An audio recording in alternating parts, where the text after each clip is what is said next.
Hello and good afternoon, good evening, and in some places, good morning. Welcome to this new episode of Breakfast with Boom. I'm your host, Mr. BoomStick XL, and this is the first day in days that I'm actually feeling a lot better. My back is not out. I'm still a little wonky, but coming off the heels of COVID and to get my back being thrown out on Wednesday, it's just not been a good couple of weeks. But with that said, my goodness, ladies and gentlemen, we have been starving for news, and my goodness, has have the gaming gods answered the call? Because wow, I mean, we got everything from Sony saying that they can't make a game as good as Call of Duty, to saying that they have a feeling that if Microsoft owns Call of Duty, that they're going to move people or customers from PlayStation to Xbox.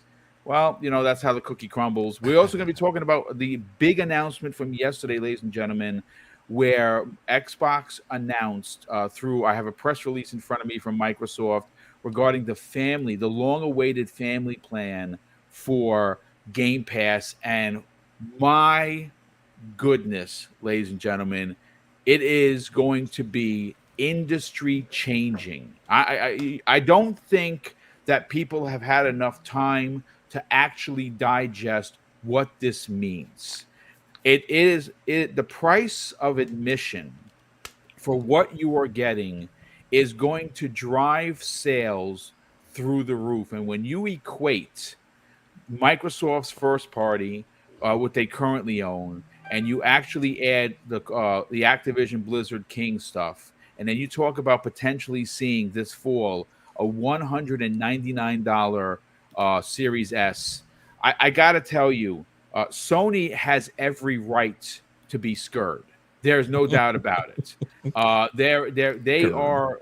Look, I'll say this now, and if you're a Sony fan, I'm not console warring here. I'm being completely honest. They will lose the market leader crown. It's not a matter of if. It's at this point a matter of when. And at some point, Microsoft, again, have they failed their fans in 22? Yes. Yes, they have. They've disappointed me. I'm a huge Xbox dude, and I got to call a spade a spade. They didn't deliver this year, and that's just the way the world is right now. But the reality is once they get a cadence going, and Phil Spencer said it. He actually said the word cadence. We need to do better. We need a proper cadence for our first party stuff. He knows that. Everyone knows that. And when 23 hits, folks, the first half is going to be like madness. You know what? Hold on a second. I have Rich. Oh, this is amazing. This is going to be a show. Rich Hoeg is in the house. My goodness. Dude, right. Morning. Hey, listen, good morning. Welcome. Yeah. First of all, Rich, thank you so much for joining us. I got to congratulate you publicly. My God, your channel has exploded on the scene. And you know something? Unbelievably deserved. You have brought such a finite point of view to gaming through a law perspective that you make it understandable. And you know something? Your success is great to see. I'm happy that you're here today. I know we only got you for 30 minutes. Look, before I do the rest of the interview, the introductions, Rich has only a half an hour to give. Rich, I want to get right into this. And what I want to do immediately is I want to play something from Yahoo Finance that popped up yesterday from Michel Pachter. Now, Michel Pachter, if you know, like all of us, gets it wrong more than he gets it right, but he had a great point. And I want to play that video for you right now. I'm going to bring it up on screen. Let me get to my shared screen. I'm going to play it. Take a listen. Deliver games to any screen that you have, and that potential market is 3.5 billion people. So I don't think they'll get that many subscribers, but will they go from 25 million to 100 million? Yes. So much like Disney bought Fox to support Disney Plus, they didn't pull the Fox movies out of theaters. They're just putting the catalog eventually onto Disney Plus instead of HBO. And that's a very, very smart strategy. So that's where this is headed. More free-to-play. Activision's great at free-to-play. More than half their revenues come from free-to-play. So it's a big, big opportunity for Microsoft to get good at it. Okay, now let me just stop that right now. Here we go. Now, Rich, look, the thing is this. Pachter's been in the news a bit this week. like he normally does. He comes out of nowhere, and everyone's talking about what he had to say. And one of the things that he talked about a day before this interview, Rich, was that he has a strong suspicion that this deal is going to get done by October. Now, I know that you have done. I mean, your playlists are just bonkers good. Like, honestly, really good stuff. If you don't know who Hoeg Law is, go to YouTube, subscribe to this dude, because he brings a great point of view when it comes to having corporate law in the conversation of video games. So, Rich, has your opinion changed at all? That, obviously the big talk of the week is the Brazilian leak or documentation that came out that Sony is scared and that they can't make a AAA game as good as Call of Duty. There's some commentary that if Microsoft does get Call of Duty, that they're going to move people from one platform to the other, which is just straight up business. Has any of your opinion changed on when this deal gets done? Well, so I've long said that I felt that Q1 next year was the most likely time for this to actually close up. I think that anybody that's guessing at what these regulatory bodies, especially the Federal Trade Commission here in the United States and the European Union's regulatory bodies, are going to do vis-a-vis timing, is maybe not as foundationally presented in evidence as you might otherwise hope. And understand, Michel Pachter, he gets stuff wrong, he gets stuff right. It's your job in that role as analyst and going out on interviews is to make predictions, to tell people what is going to happen in the future, and that's always going to come with risk. So, look, could it happen earlier? October seems really early to me, but could it happen before the end of the year? Sure, it absolutely could. But the Federal Trade Commission in particular is an absolute wild card. So, I grow at least a little bit more concerned that they might try to do something with a consent decree or otherwise stick a spanner in the works. Based primarily not on Microsoft, but on what they just did with Facebook and their purchase of a VR fitness company at only $400 million that they're blocking. And I think that their theory of that particular case is significantly wanting for the precedent of antitrust law in the United States, which doesn't mean anything specifically about Microsoft and Activision, but it does mean that the Federal Trade Commission is willing to just throw down on very limited premises. So Microsoft has been acting as a good citizen for the last 6 months, wants to be everybody's corporate citizen friend, is trying to get out in front of that with respect to the FTC. They might well succeed at that. God knows they have a lot of lobbyists and a lot of government relations folks at that company. But I think that it's entirely unclear where things will go and whether or not the Federal Trade Commission will just pass on it or not. So I continue to think it goes through. I continue to think it probably goes through with some kind of consent decree that hopefully materially doesn't change the way these companies operate, but might have some things that Microsoft's otherwise willing to agree to in it. And that process probably goes for another quarter longer than what Michel Pachter thinks. But could he be right? Absolutely. I just tend to think it'll take a little bit longer. Now, you know what? I'd like you to just touch on the decree that you just talked about. In your opinion, what would that be? Would that be that Call of Duty remains on all platforms? Well, what we've heard leaked out of our process here in the United States is that they're specifically concerned about data, labor, and potentially functionality of the digital ecosystem, which would be your kind of exclusivity on Call of Duty and things like that. Right. We also saw that reflected in the questions that were asked by the Brazilian regulatory authority. And we've seen that in other places. I think New Zealand also asked questions like that. And we can anticipate that those are the kinds of diligence questions that almost all of these regulatory bodies are going to ask. We don't get to see with the same level of transparency what the FTC asks for or what the EU asks for. But I think that you could be looking at something that says, Call of Duty will be available on. See, it's very difficult, right? You can see the difficulties with regulatory bodies. You could say Sony, but you also don't want to foreclose the possibility that there's some other competitor that pops in. And so you have to really think about how to legally draft these things so that Microsoft isn't too locked in, but that we're also contemplating a future where maybe there's another party that's involved and those kinds of things. That's why it takes longer if you're going to be negotiating a consent decree. But you could ask for that. You could ask for specifics on Game Pass availability or pricing or that kind of thing. It's really hard to say because the theory of the case that leads you to a consent decree is not one that would ordinarily be borne out by our antitrust precedent, right? Microsoft doesn't really have a monopoly in any of these areas, including really digital subscription services or those kinds of things. So you're kind of trying to preemptorily stop monopolization of market power and things like that. And so what I at the FTC care about is going to live in my head. So what does Lena Khan want? We don't quite know yet, but we know that she's willing to have her commission be used very aggressively in places that it doesn't seem like there's an antitrust issue at all, like with respect to Facebook and within. So I would anticipate, probably something on Call of Duty. That seems what a lot of people are fixated on. I don't think Microsoft actually cares. So, I mean, I think that kind of game could be held to be needed to be on multi-platforms. And there could be some other things with respect to the business items. Again, pricing, availability, that kind of thing that could come up specifically with Game Pass more than anything else that goes in their ecosystem. Well, it's funny you bring that up.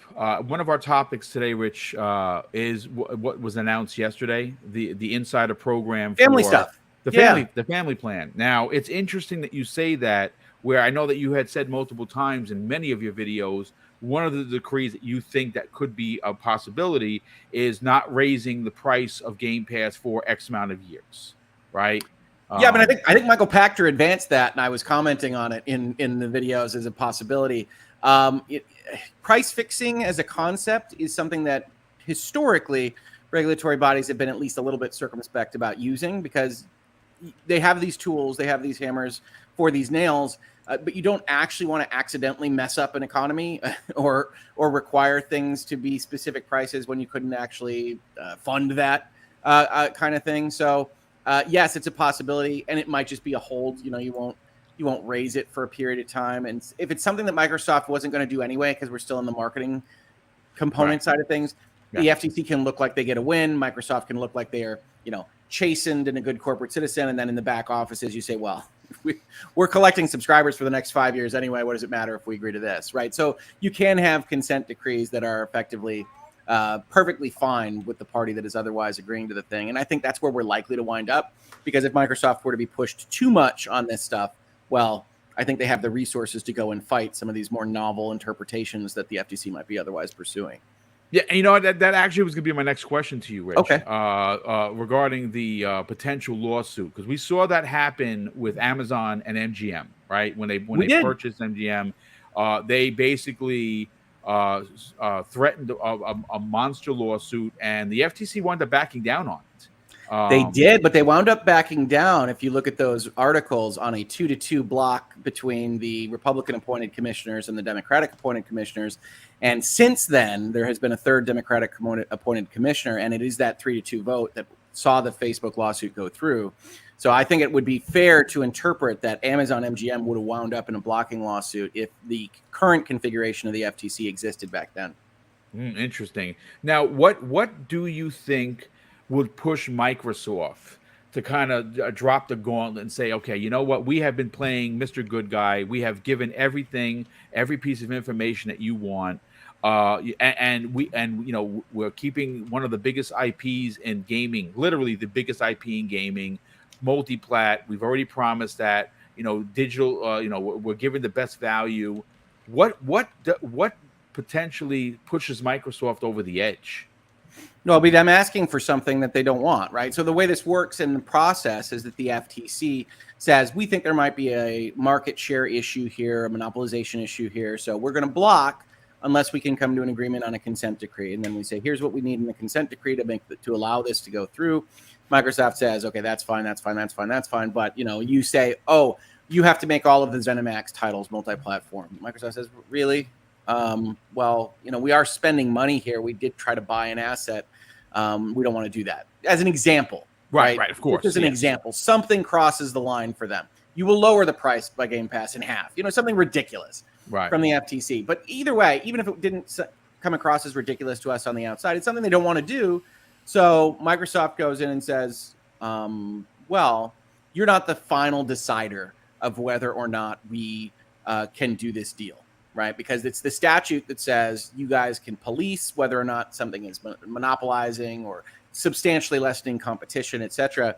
And you can bring that lawsuit. You can block this deal. You could try, but you're going to bring a lawsuit that's going to go to the judiciary, and then the judges can rule against you. And we've got a pretty good case. We think that you're out of bounds. Right. I think Facebook is likely, if they care about the deal, to defend the crap out of that within purchase, and I think they would win, honestly, because I think the FTC is way out of bounds for what the jurisprudence precedent on antitrust law in America is. So the FTC is trying to push things. They're trying to expand their scope of their rights and doing it with these kind of experimental lawsuits. I don't think they want any piece of Microsoft fighting them, but they taking on Facebook isn't a lot different in terms of resources and general litigation strategy. So I tend to think this deal goes through. I tend to think it goes through with the consent decree that, makes Call of Duty multi-platform. Microsoft going out with that press release was signaling that to the FTC, right? They're saying out loud in public, we're willing to agree to this in a consent decree. Let's do that, right? Like Microsoft is trying to steer that process through the court of public opinion. And I think they're probably finding some success there in terms of how the public is reacting. And I think Microsoft has done a good job massaging that PR for what is honestly, a big deal. It would be a concern if they were just letting that all go without any comment at all. If you really think about it, it's like, wow, World of Warcraft, Candy Crush, Call of Duty, all in one big house from the biggest tech company on the planet Earth. We should talk about that. And so they're trying to get in front of that messaging. And I think they've succeeded in large part because they're pretty darn good at it. But I can't promise what the FTC is going to do. I would never, ever, ever have told you that the FTC would look to block that $400 million VR fitness deal. So at that point, I said it on my video, I said it on my channel. People ask me, does it go down from 70-30? Because it's where I have it right now, is it 70-30 is kind of materially surviving this whole process. And I say, no, it doesn't go down because we baked that into the number. Like if I wasn't looking at an FTC right now that I'm looking at, I would say this is like a 90-10 or something like that. So it's already baked in, but still seeing them actually decide to do that, seeing them get crazy says, wow, okay, so that 30 is right. Like that's not going up because I can't ever get above, hey, they might just go nuts on this. And so I think that there's no indication that that's happening behind the scenes. And I think we might be getting signals from Microsoft if it were. So I'm inclined as an optimist to say they're getting decent signals that the FTC is going to allow this. But we don't know what we don't know. And it is clear that Lena Khan's FTC is willing to go outside the bounds of what the current legal precedent says is their purview. That's very interesting. No, I mean, it's good stuff, Rich. And one last question. In your opinion, has Microsoft done everything that they could possibly do to I guess, bend the knee to what the FTC potentially could want?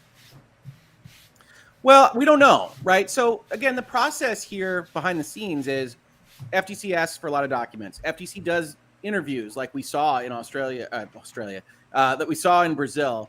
And that whole process has continued. And as a deal participant, you might be playing games with the information that you're sending over or otherwise. And I don't think that's happening with Microsoft. But we don't know that. That's all behind closed doors in the United States. And so there are undoubtedly instances, even well-meaning ones, where the FTC asks for something, Microsoft thinks they answer it, and the FTC disagrees. Right? We did get leaks a little while ago that Microsoft has effectively tried to tell the FTC that they're done. They have been maximally responsive to what they should need for evaluating this deal, which is kind of a potentially high-risk, high-reward strategy. It is what we saw in the Amazon MGM deal. So if that did happen, it effectively puts the FTC on notice that they have to actually go and look for an injunction or a block in a specific time frame after that notice has been given. But it doesn't stop the FTC from asking for those things. So it might be that happens and we get early word of it. But chances are, if instead they say, no, we don't want to block you necessarily. Let's not make a federal case out of this, literally. But we should start talking about, what consent decree things that we need. And I do think Call of Duty is probably going to be on there because Microsoft has effectively already told them they're willing to give it. And so even though Microsoft goes out there in that same press release and says, we don't think we need a consent decree to force us to do these things, certainly the FTC and any regulatory body would be like, well, if you're willing to do it, we're not going to take your word for it. Gotcha. So we're going to put it in a document. So I do think that that's probably in play in every jurisdiction. Microsoft signaled that they would be willing to do it. And so I think most of the regulators are going to make them do it. because that at least makes from a politics perspective, that looks like the regulators are doing something. They're at least holding their feet to the fire in some respect. So I think that will happen. I don't think Microsoft cares. Will more happen from there is the real question. And again, I would love to be able to tell you I knew for sure. I don't think I know for sure. I don't think Michael Pachter knows for sure. I think he's seeing what I'm seeing, which is we're not getting negative signals out of the United States or the EU right now. But hey, we didn't get any signals at all about Facebook until they just dropped. Well, you know what it is? Facebook is not really liked. I know that they've had the crosshairs on them from the United States government. They've been under an unbelievable amount of scrutiny, and for good reason. They have put themselves in the spotlight doing some very, very shady things. So, you know, so again, I can't say that they're looking to pick on them per se, but I think that when I'm willing to say that. Okay, all right. I mean, listen, they're clearly seen as a bad actor in certain regulatory halls in DC, and as a lawyer who ostensibly is in favor of a fair playing field and even use of the laws. I don't love that. I don't think you're wrong necessarily, but you could argue that Facebook got hit right now because the FTC doesn't like them. Okay, Microsoft is a better actor. Now, should that change how you interpret the Sherman Act of 1890? No. But that doesn't mean that, you know, these commissions and these agencies aren't manned by people. And so those people can have emotional or other proclivities to say, hey, no, let's go get Zuck. Yeah. No, that's good stuff. Now, listen, I know that we got another 9 minutes. I do have one last question for you. This is more not of a lawyer question. This is more of I've been a part of this industry, the gaming industry, for a while. I want to ask you a question, Rich. You know, one of the things that came out of the Brazilian documents was Sony has presented their case, so to speak, that Call of Duty is such an important franchise that it could literally change market leadership from one brand to another. And we saw them do that with them locking up deals like Spider-Man and now having Wolverine as an exclusive and potentially another third Marvel game that's rumored to happen. They've been money hatting for years.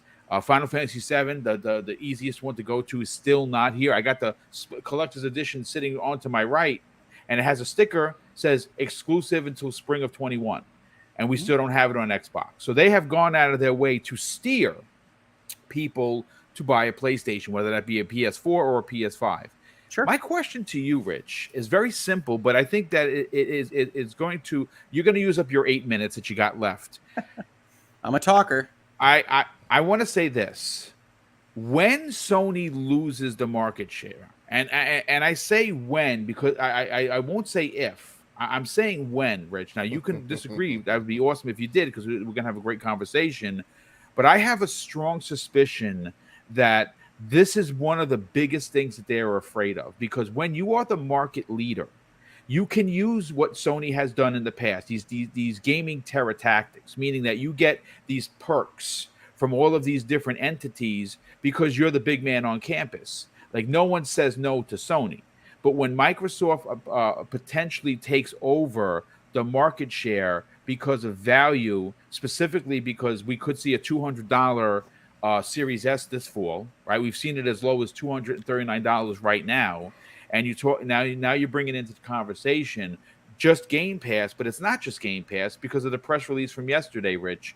It's the family plan that everyone's been talking about, and it's going to be $25 here in the States for up to 4 additional people. The inherent value that is being presented by Microsoft is unlike anything we've ever experienced. And considering that spending has doubled on almost everything, whether it's gas, whether it's your groceries, whether it's your rent that's gone up 15%, or your mortgage, inflation is a thing. A recession is happening right in front of us.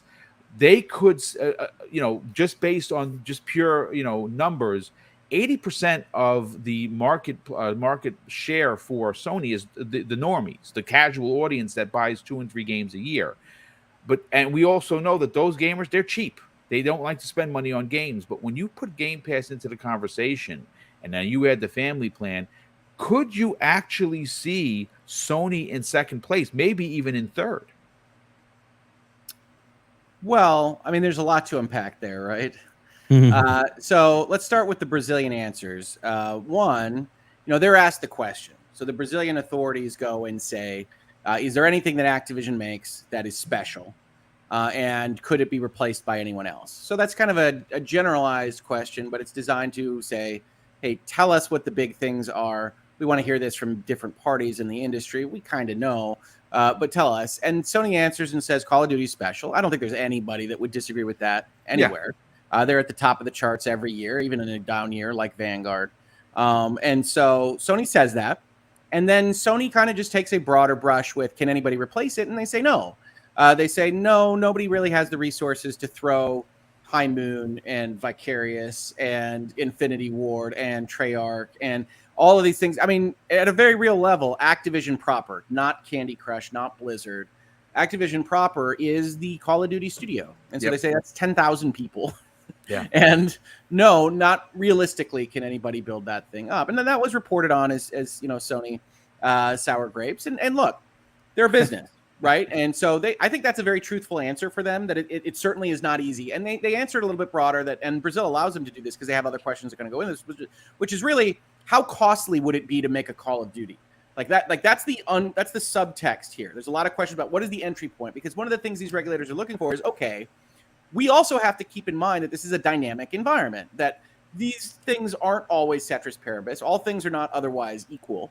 And so how much does it cost if somebody were to try to make a Call of Duty? And Sony says it costs a lot. It's irreplaceable. We can talk about all these things.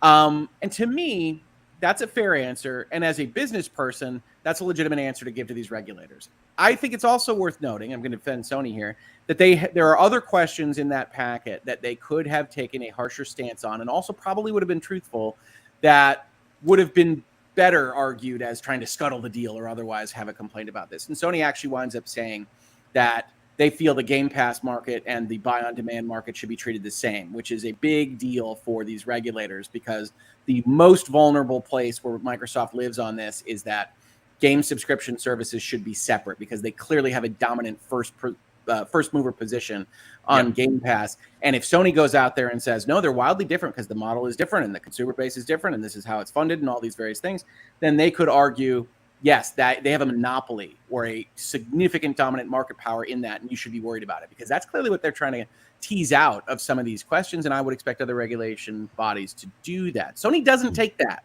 All they say is Call of Duty is super important, and they think that it is so important that it could move market share. Now, I heard in your introduction, and I agree with this. I said in my video, yep, that's so. Yeah. It's the nature of the beast. Antitrust competition law is not designed to protect competitors. It's designed to protect competition. Right. And so in some respects, going hard at something like spending $70 billion in buying Activision is really high level competition. Mm-hmm. Right. And so if it hurts a competitor, as long as it's not, solely designed to destroy the notion of competition in that industry, for the most part, a lot of these regulatory bodies and regulators looking at this question will be like, yeah, okay, all's fair in love and war. And if you lose market share because somebody invested more money than you and gives more value to the consumers or whatever, go figure out how to match it.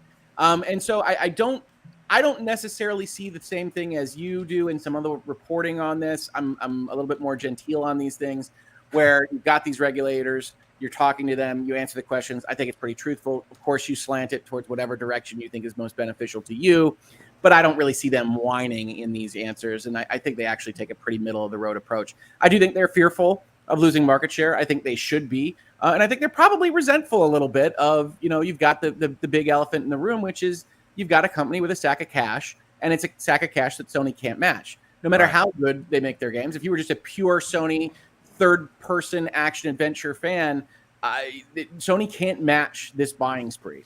And that's one thing I've said on Virtual Legality and in my videos a lot, which is that in no way can Sony compete on a dollar-for-dollar basis with just spending and acquisitions. They have to, and I usually phrase it this way, and I think I might have even phrased it this way here before, they have to get weird. They have you actually have said that.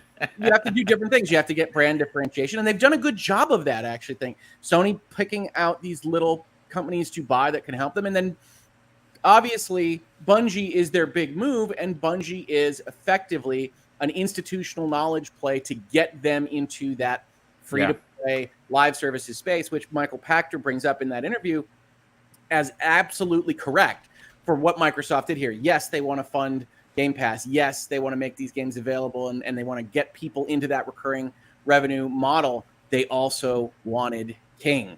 King is a major, major, major part of this deal because Microsoft doesn't have a presence in what is quickly becoming the most lucrative portion of the video game market, and King can teach them how to do it.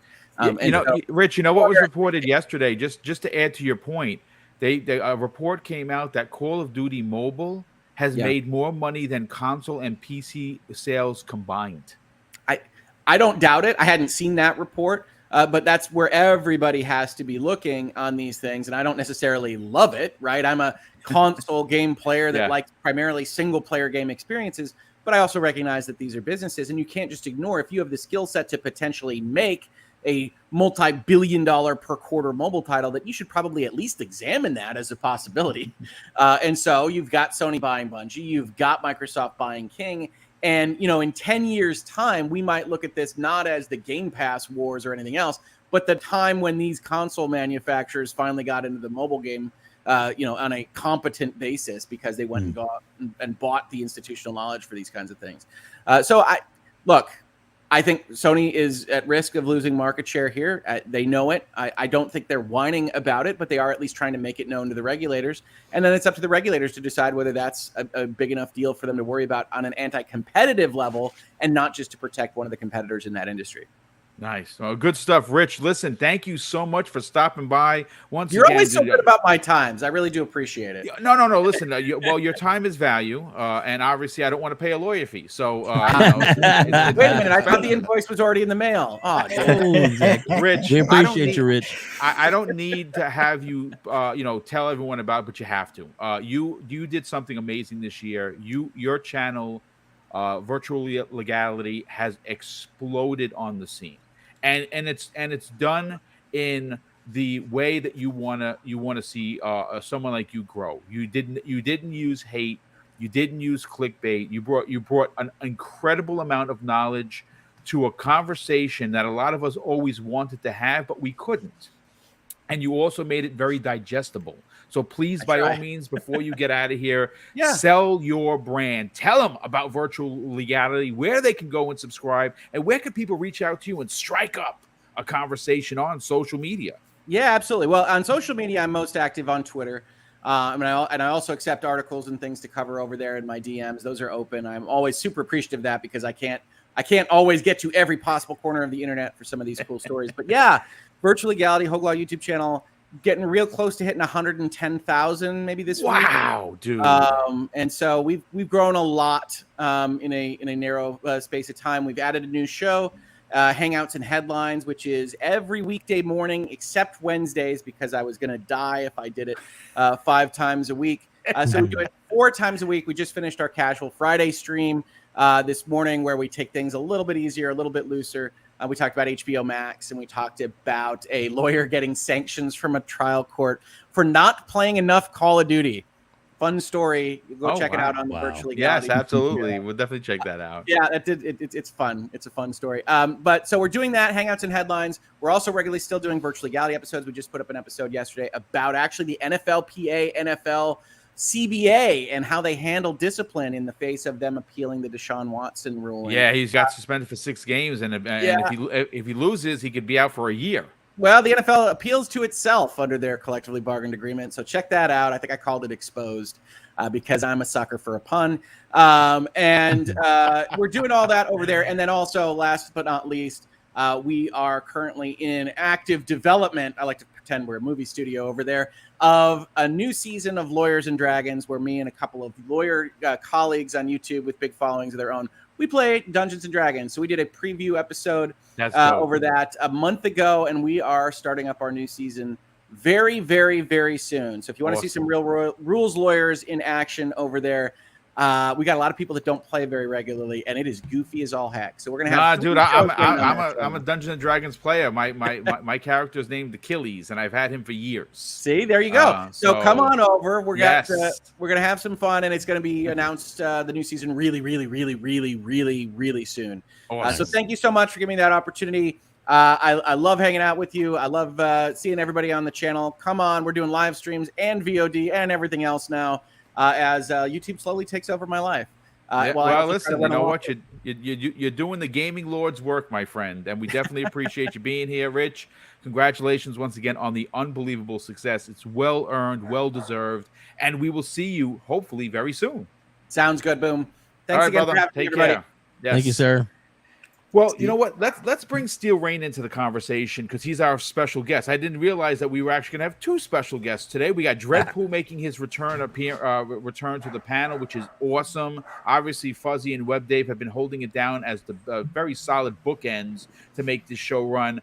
Look, Steel, I want to get into the biggest story of yesterday. Now, obviously, we're gonna back end this conversation we're about to have with Sony's concerns. And look, folks, listen. If you're a Sony, if Sony is your brand, understand that we're going to talk about how we believe they're going to lose market share, the crown. They're potentially going to be in second place, maybe even third place. And it's not because we're trying to console war, folks. The reality is what happened yesterday is nothing short of perplexing, mind-breaking. They announced, and I say Microsoft announced that Xbox insiders in Colombia and Ireland can preview a new Game Pass offer starting yesterday, right? So this is what the press release had to say. This comes the way of Tyler Middleder, who is a senior technical program manager at Microsoft, and he said this: "We are always looking for ways to deliver experiences that offer our players more choice and value in how they discover and experience games within their community. Starting today in Colombia and Ireland, Xbox insiders can begin to preview a plan that allows multiple people to share Game Pass Ultimate benefits. This makes it even easier to play the best Game Pass games with friends and family across console, PC, and cloud by enabling you to add up to an additional 4 people to your current subscription, all with their own unique access to Xbox Game Pass Ultimate games, content, and benefits." Now, the only finite to this is that you have to reside in the same country. So let's say, for instance, I wanted to share my Game Pass with the Welsh gamer who's across the pond. I could not do that, right, but I can share with my nephew Tyler, so his mom doesn't have to worry about, hey, we got to pay $15 a month. Don't worry, Uncle Boom has got you covered. And a friend of mine that's been having some tough times, I'm going to add him when it comes to the States. So listen, don't worry about it. I'm paid up to $20-25. Just enjoy Xbox. Let's hang out and play some Madden. Listen, I don't necessarily know, Steel, if this was held back, because remember, we heard before E3 that they were looking to make this big announcement, this big push to the family plan. And I think that there could be some truth to the fact that maybe Microsoft wanted to see what Sony's rollout was. Were they going to throw a monkey wrench into the plan? And at this current plan, which again is rumored to be $25 per month for you and 4 additional players, it completely curb stomps what Sony is offering.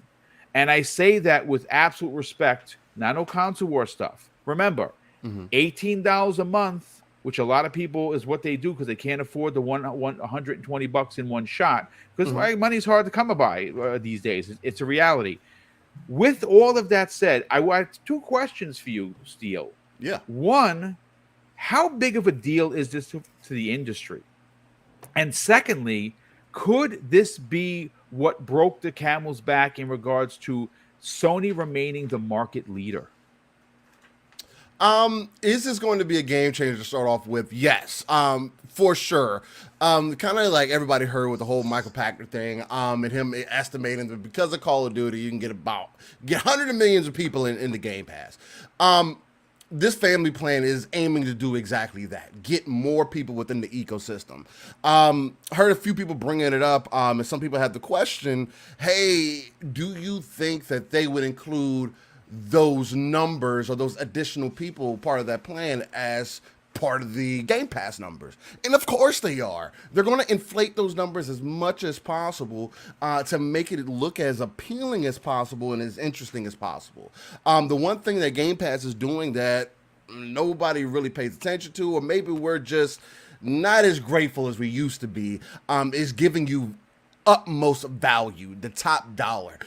Even at 25 to 30 bucks a month that we're estimating it for it to be at. Shout out to Windows Central. Jess Corden put out an amazing article about it, breaking it down of what he estimates and everything else.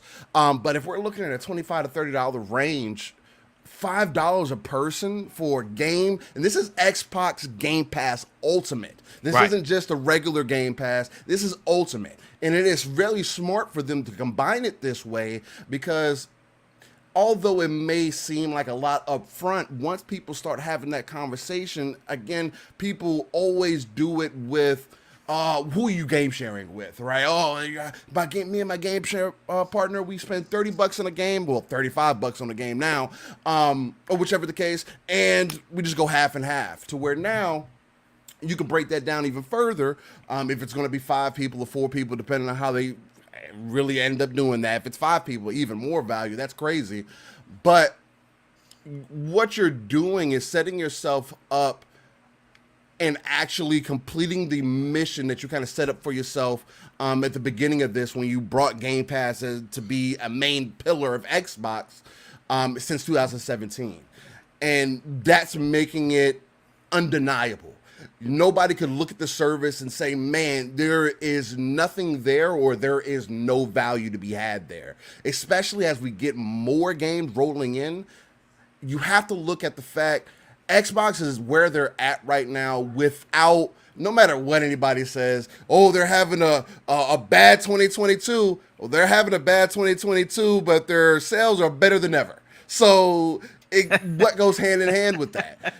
And that's why, to me personally, I can't take that stance that, Xbox is having a bad year just because of them not having first-party games. But again, like I talked a little bit with Web Dave last night, you should definitely check out his content. He's an amazing interviewer.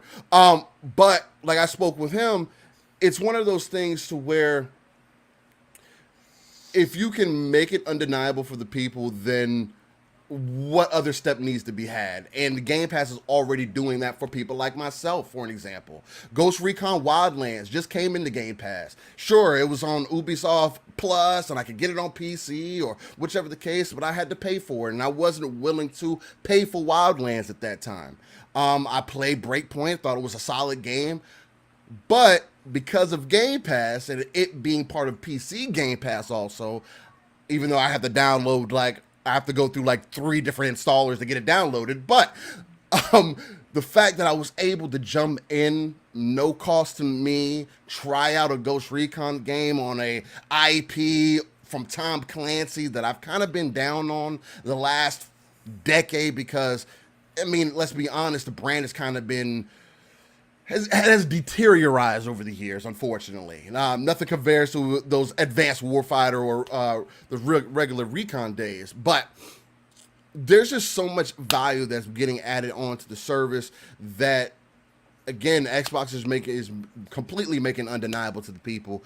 And whether Sony complains about that or not, it's not like it's not like it's in a consumer or it's not competitive.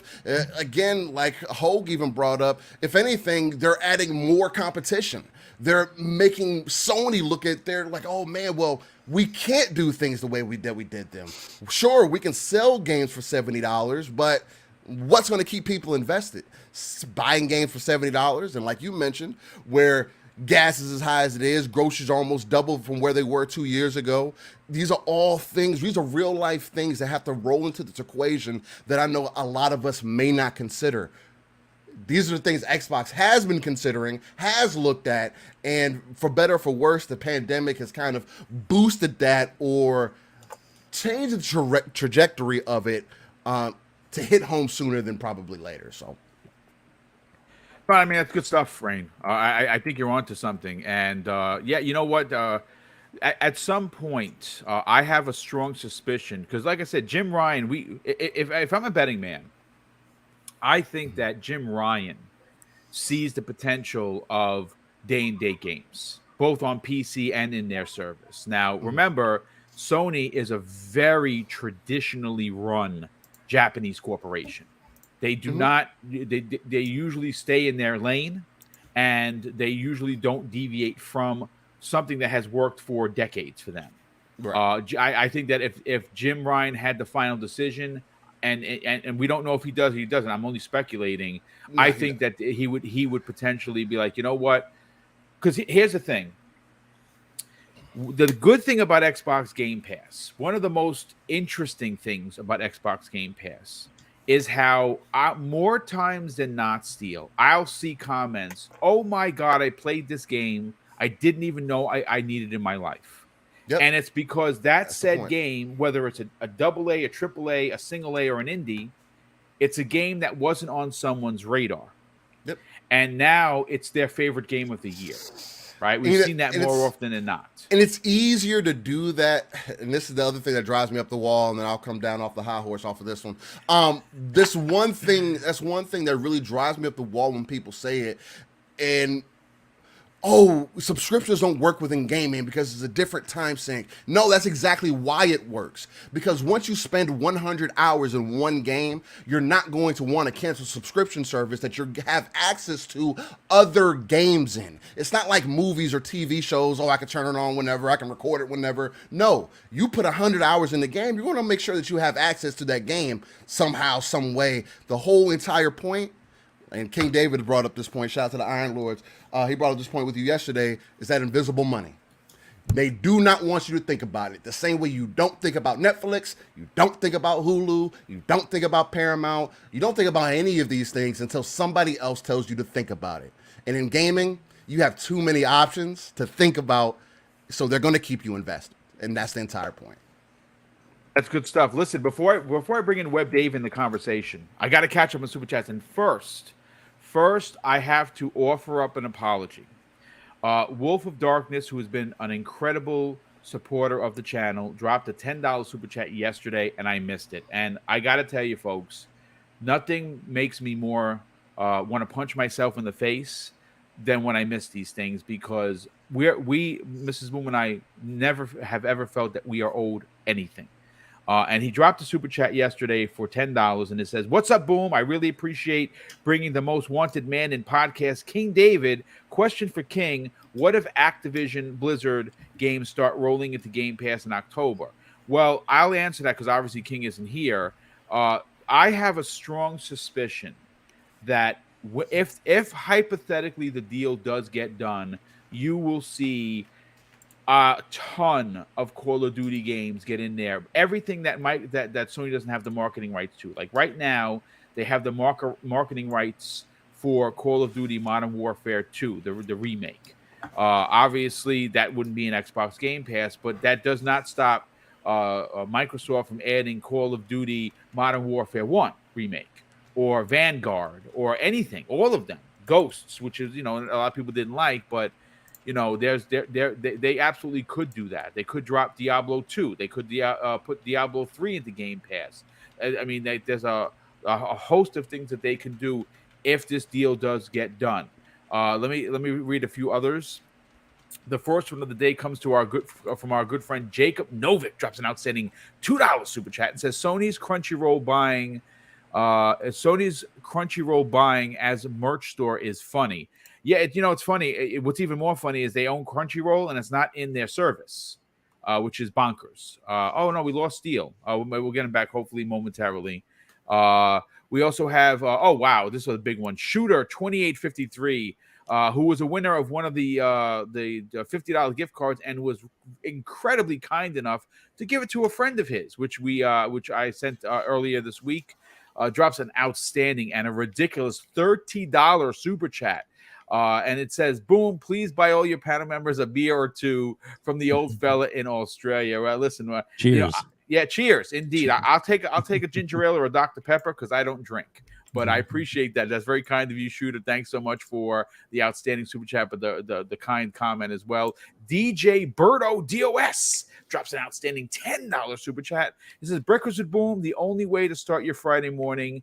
Coffee is in hand. Well, thank you. That's very kind of you to say, brother, and I'm glad that you are enjoying the content. Corky McCork drops a £5 super chat and says, what do you think a second place PlayStation will look like? Hi from Scotland. Wow, dude. I cannot believe I love the fact that we get people from around the world. It is amazing. It really is. Welcome to the show, my friend.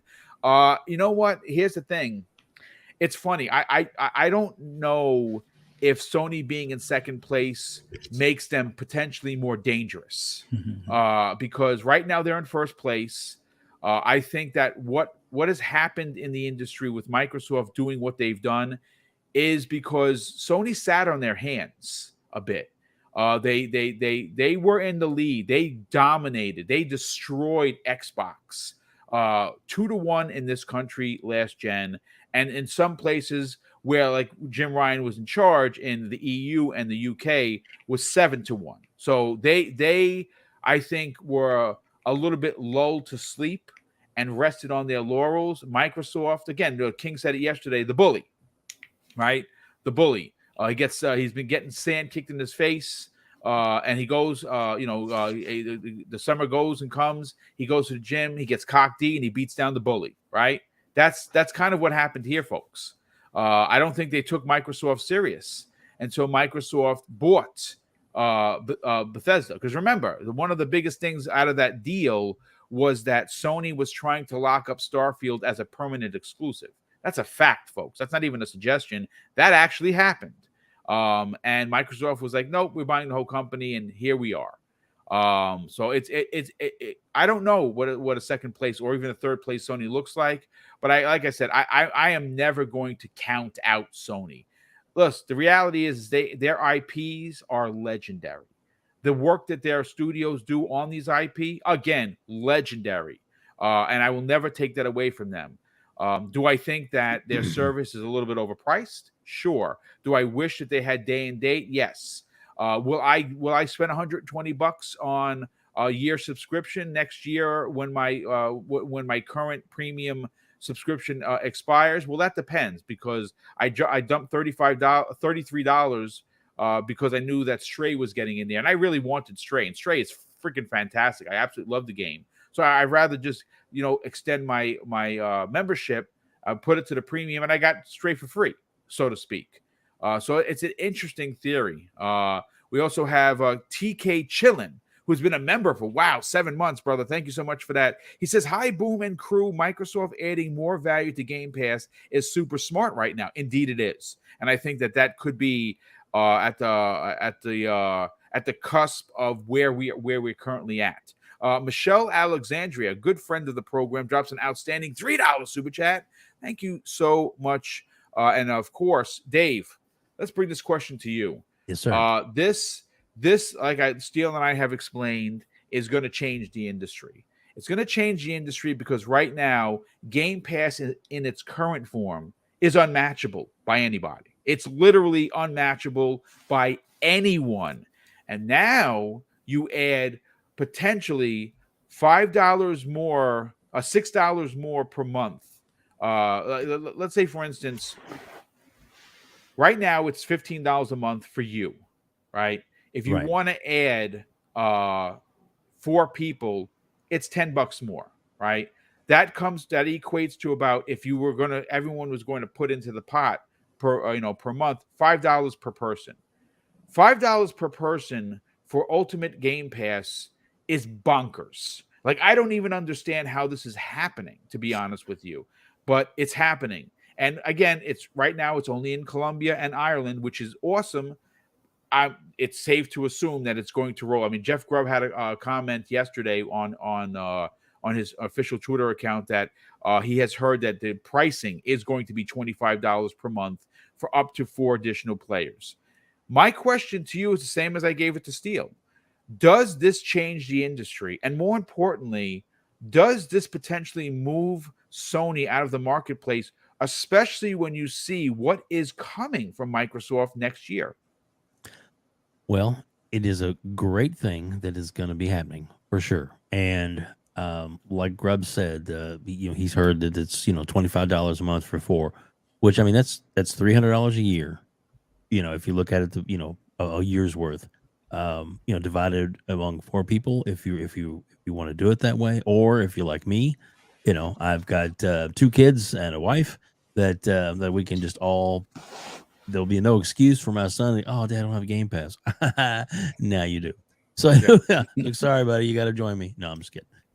But it's an amazing value that it has for $15 a month. I mean, you get day and date of all the new releases that are made from the Microsoft studios. You get the ability to play on PC and cross saves, and you get the ability to play in the cloud. You get the ability to play on mobile. I mean, all of that is included for the one low price, and then the family will, you have it right there. You have your built-in team for when you want to go and play, your co-op on Halo once that's available for everybody. So it's going to be amazing. But I tell you, I'm most excited that it's going to open up for people that that are paying $15 for them, $15 for the kid, and they're spending $30 a month. Well, they're already going to get like a $5 savings, and they can add two more, whether it's somebody else, not necessarily in their household, but even if it's in the household, I mean, right now, like my whole family games. My wife more on the side of playing mobile games. That's her big thing. But with all this acquisition and King and Candy Crush, she plays Candy Crush now. So so those those kind of things are like to her, it's like this is going to be awesome. So she's excited for this, because I don't know. I think the value is a good fair price, and I think that it's really going to open up more opportunities for more people to get into Game Pass. And I tell you, and when we were talking with Hoeg Law, which was fantastic having him on today, shout out to him, man. He was so wonderful.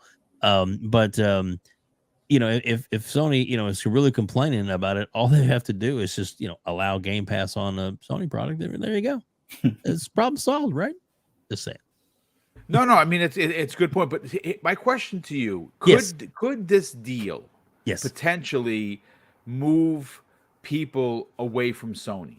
Like we've all come to we've talked about this multiple times on multiple shows, not only on my channel, but everyone here has talked about this on other podcasts as well. Right.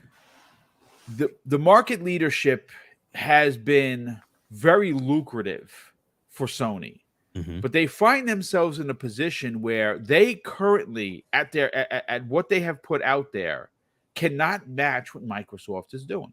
Right. The dollar for dollar, they cannot match. So Hoeg made mention of that. Can you see a world where the normies or the casual audience? Now, the casual audience is a fickle bunch. Casual audience doesn't spend a lot on gaming. They might be diehard gamers, but they don't spend a lot on gaming. And that reason can be multiple things. They can't afford it. They just don't have the spendable cash. They don't have the time to dedicate to X game. Well, the casual audience is known for picking up 2 or 3 games a year, whether that be a Madden, a FIFA, a Call of Duty, a Battlefield, a GTA when it comes out. Occasionally they'll get something like a Spider-Man because it's the zeitgeist of what everyone is talking about. Right. But for the most part, they'll get their 2 and 3 games.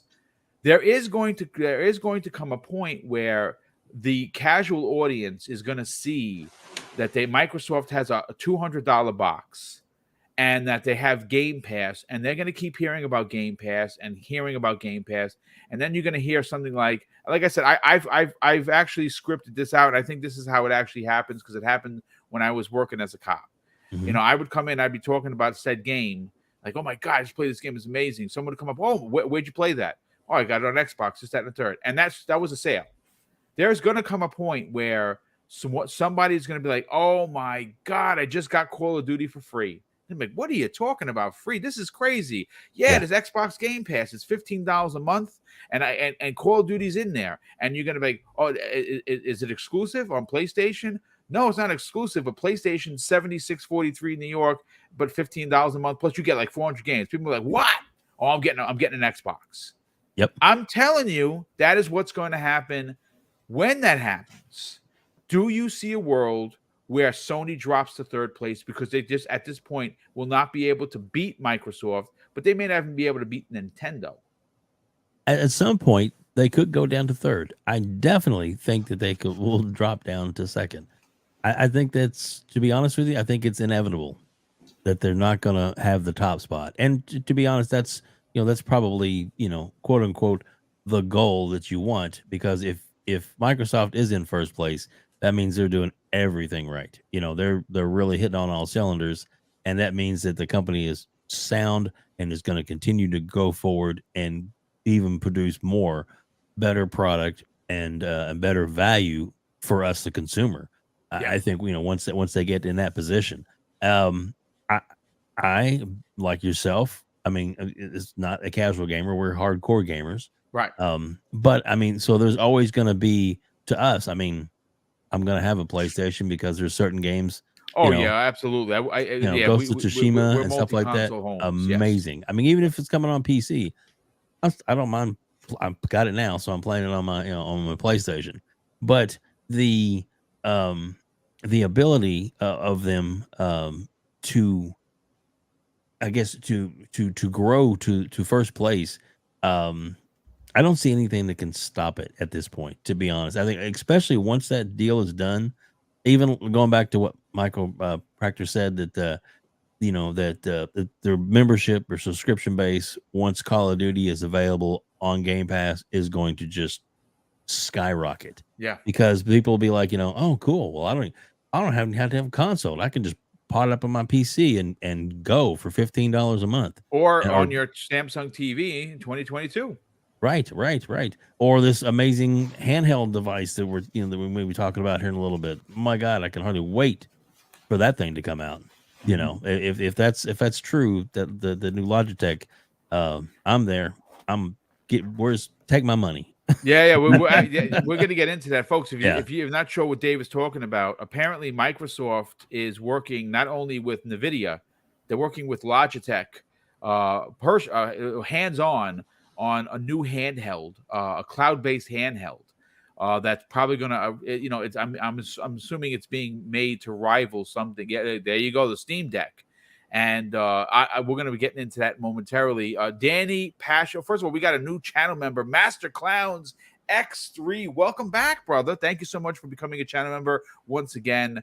Hopefully you are enjoying the content. Definitely appreciate the ridiculous support that you have shown Double Barrel Gaming. Danny Passion Official, another generous friend of the program, not just drops one, but two super chats. And the first one is, he says, hey, family plan, I'll take it for on a $2 super chat, on a $5 super chat. He says, last night my daughter grabbed my phone while I was playing on my Series X, and as soon as she tried to play on Game Pass, my game got kicked me out. Family plan ASAP. Yeah, I have a funny feeling we're going to see that very soon.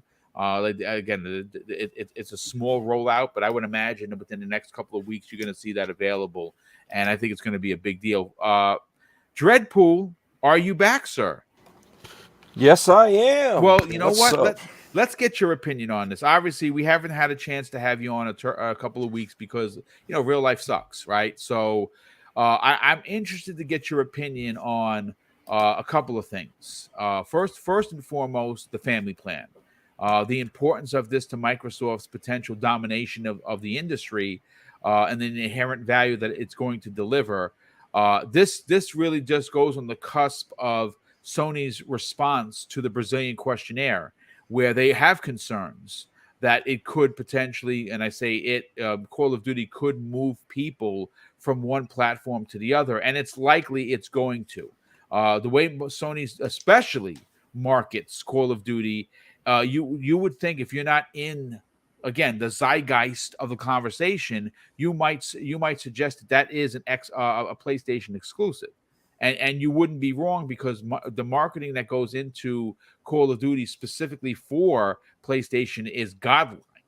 Right, like they spend a lot of money, and they do put that on PlayStation, and a lot of people. I'm not saying it's trickery; it's business, but I'm saying that a lot of people who don't own multiple platforms, Dread, will consider potentially that being exclusive. Now, Microsoft has an opportunity to add one of the biggest FPS games in the history of gaming to Xbox Game Pass, and at 15 for a single person per month, and now 25 for a family and friends, up to 4 additional. I think there's going to be an unbelievable shift in this industry. But what do you think? All right, so I know it's been a while, but hear me out.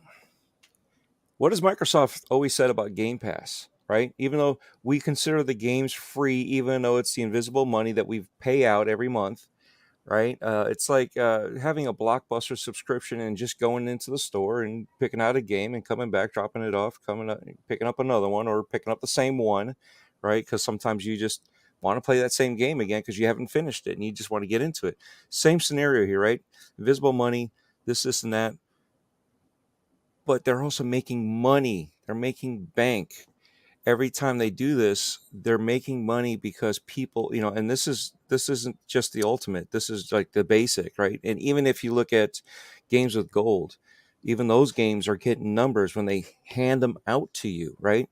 So it's I understand, some people are like, I don't want, it's a stupid game. I don't understand why they're still giving us crappy games. But at the same time, these games that they're giving out, that they're spending money, they're out of their pockets, to give to these devs to hand out to however many people claim them, right?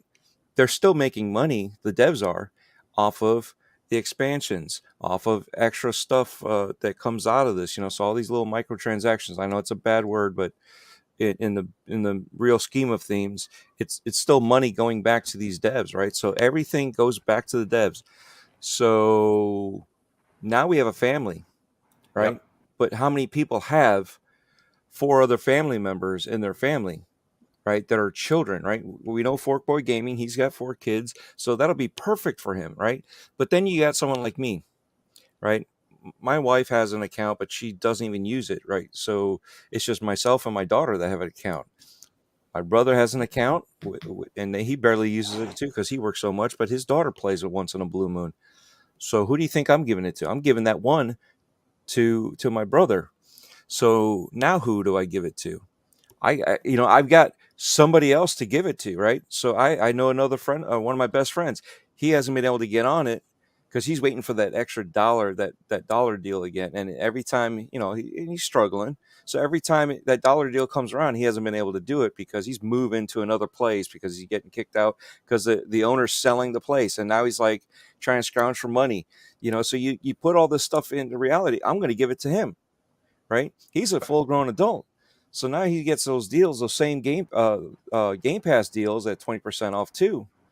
So you know what I mean? So you look at all this is you're going to bring in more money. Yeah. So they're going to cut some slack up front, but in the end, they're going to get more money because now you have theoretically 5 people buying stuff for their game to have more content.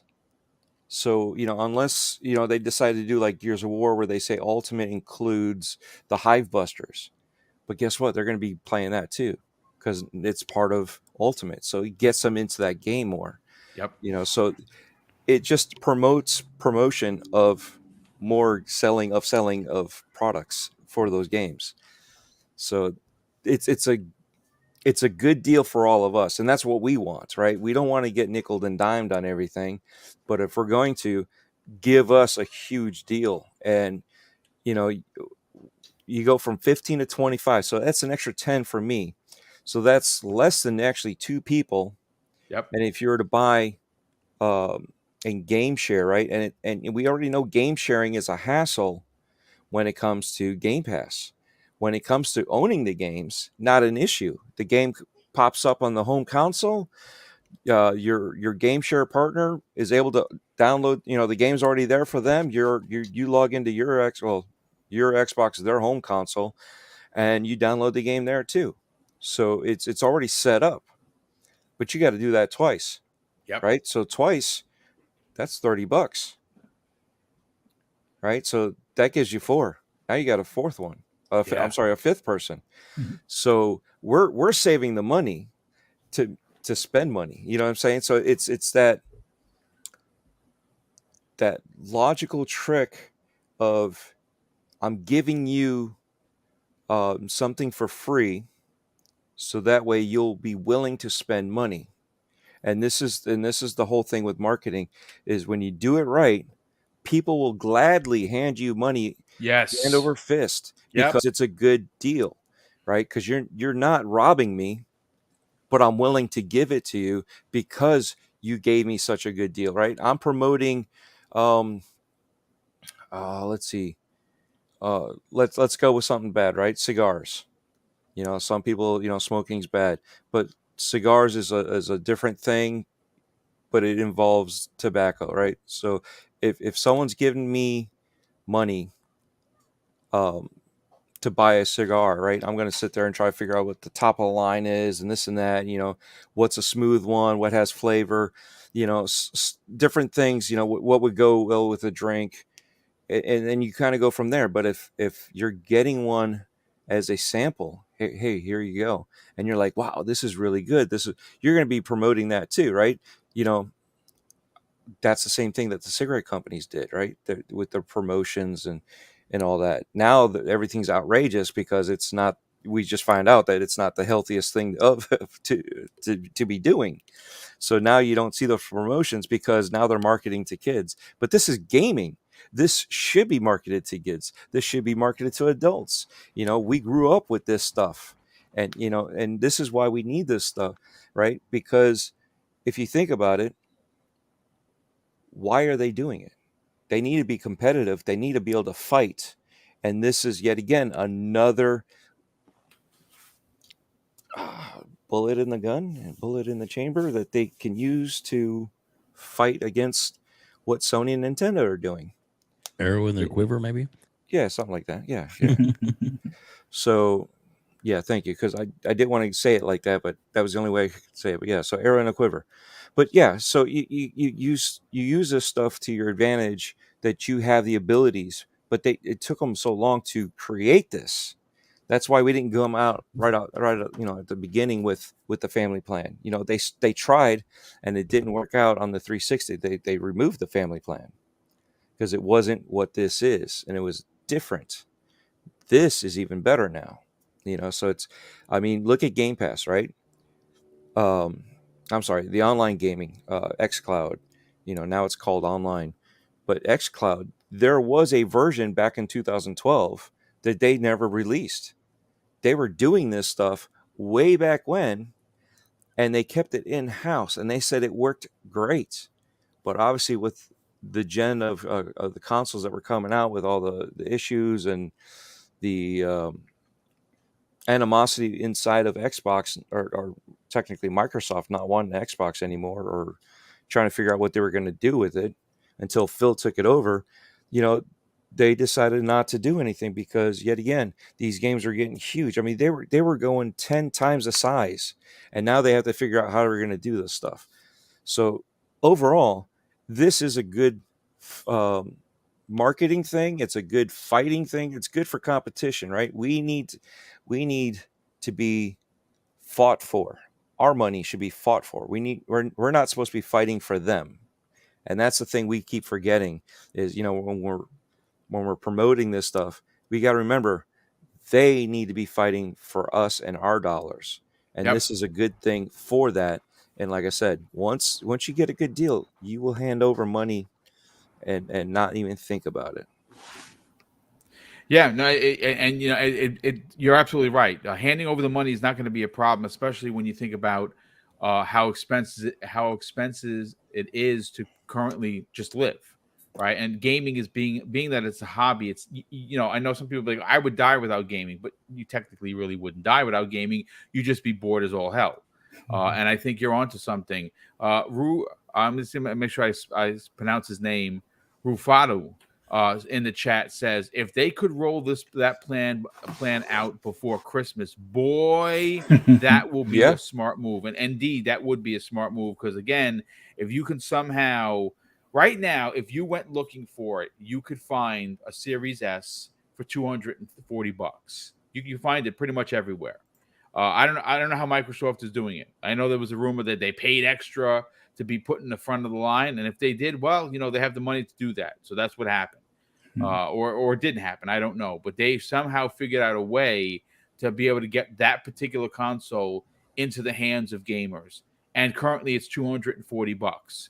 If by year's end, when we start rolling into the holiday season, and Black Friday is rolling around the corner, and this family plan is rolled out, and you have a $200 Series S, what you're going to see potentially happen is what happened with Sony. Sony a couple of years ago dropped Spider-Man 2018 and had a special edition Spider-Man PlayStation 4 Slim for $200, and it sold like hotcakes. Right? I mean, it broke records that still to this day has not been broken, because who's going to deny getting Spider-Man 2018, a special edition console Slim, for $200? It's like bonkers to even think about. And they did it, and they won Black Friday, and they continue to hold that title. This is going to be a different conversation because, like I said, as great as that deal was for Sony, you're potentially offering up new customers up to 5 on one subscription price at $25, and there are currently 500 plus games in Xbox Game Pass right now. So it's crazy to think about this. But Fuzzy, let's get your opinion on this, dude. We haven't had a chance to hang out and talk for a bit. This, again, Sony had some things to say. Rich seems to think that those are standard fare responses, and I think he's on to something with that. They're not going to be throwing confetti at Microsoft for this deal. They're definitely feeling a little jelly. There's no doubt about that. Yeah. Maybe salty even. When you hear Sony respond to the Brazilian government by saying Call of Duty is such an important IP that it could potentially move marketplace share, do you agree with that? And more importantly, has Microsoft officially thrown down the gauntlet with this family plan, offering a value that is literally unmatchable in any way, shape, or form? Well, let's start with the Sony comments. Like, for me, it's as much as laughable, I enjoy. I'll tell you that. As much as I enjoy playing on my PlayStation, it's some of the shady stuff that they say and do. Like, of course, they have to make their case so that way, I considering all the stuff that they do when they have timed exclusives that are now at the 2-year mark, and they have clauses in the contract for stuff to not go into Game Pass or some sort of like subscription service type of deal. I just find it kind of ironic that they're calling, or making these statements. But it's understandable. You're always going to try to fight for your best outcome. So when the big behemoth that Microsoft is out there, and they're going to pretty much own the rights to one of your big money makers, because they get 30% cut as far as sales in their store, and this could potentially with something like this eventually being in Game Pass day and date, it's definitely going to influence console purchases or purchases in general, because why would you spend $70 on the PlayStation? Like, well, let's put it this way. If you have both consoles, why would you spend $70 when you can get it included in the subscription 100%. service that you're priority subscribed to? Yep, 100%. That's common sense. Now, for those, and I hate referring to them as the casual gamers, but like for the masses, basically the ones that will wait a year or two before they jump in. They're not on the bleeding edge of having to have the newest stuff right day and date type of deal.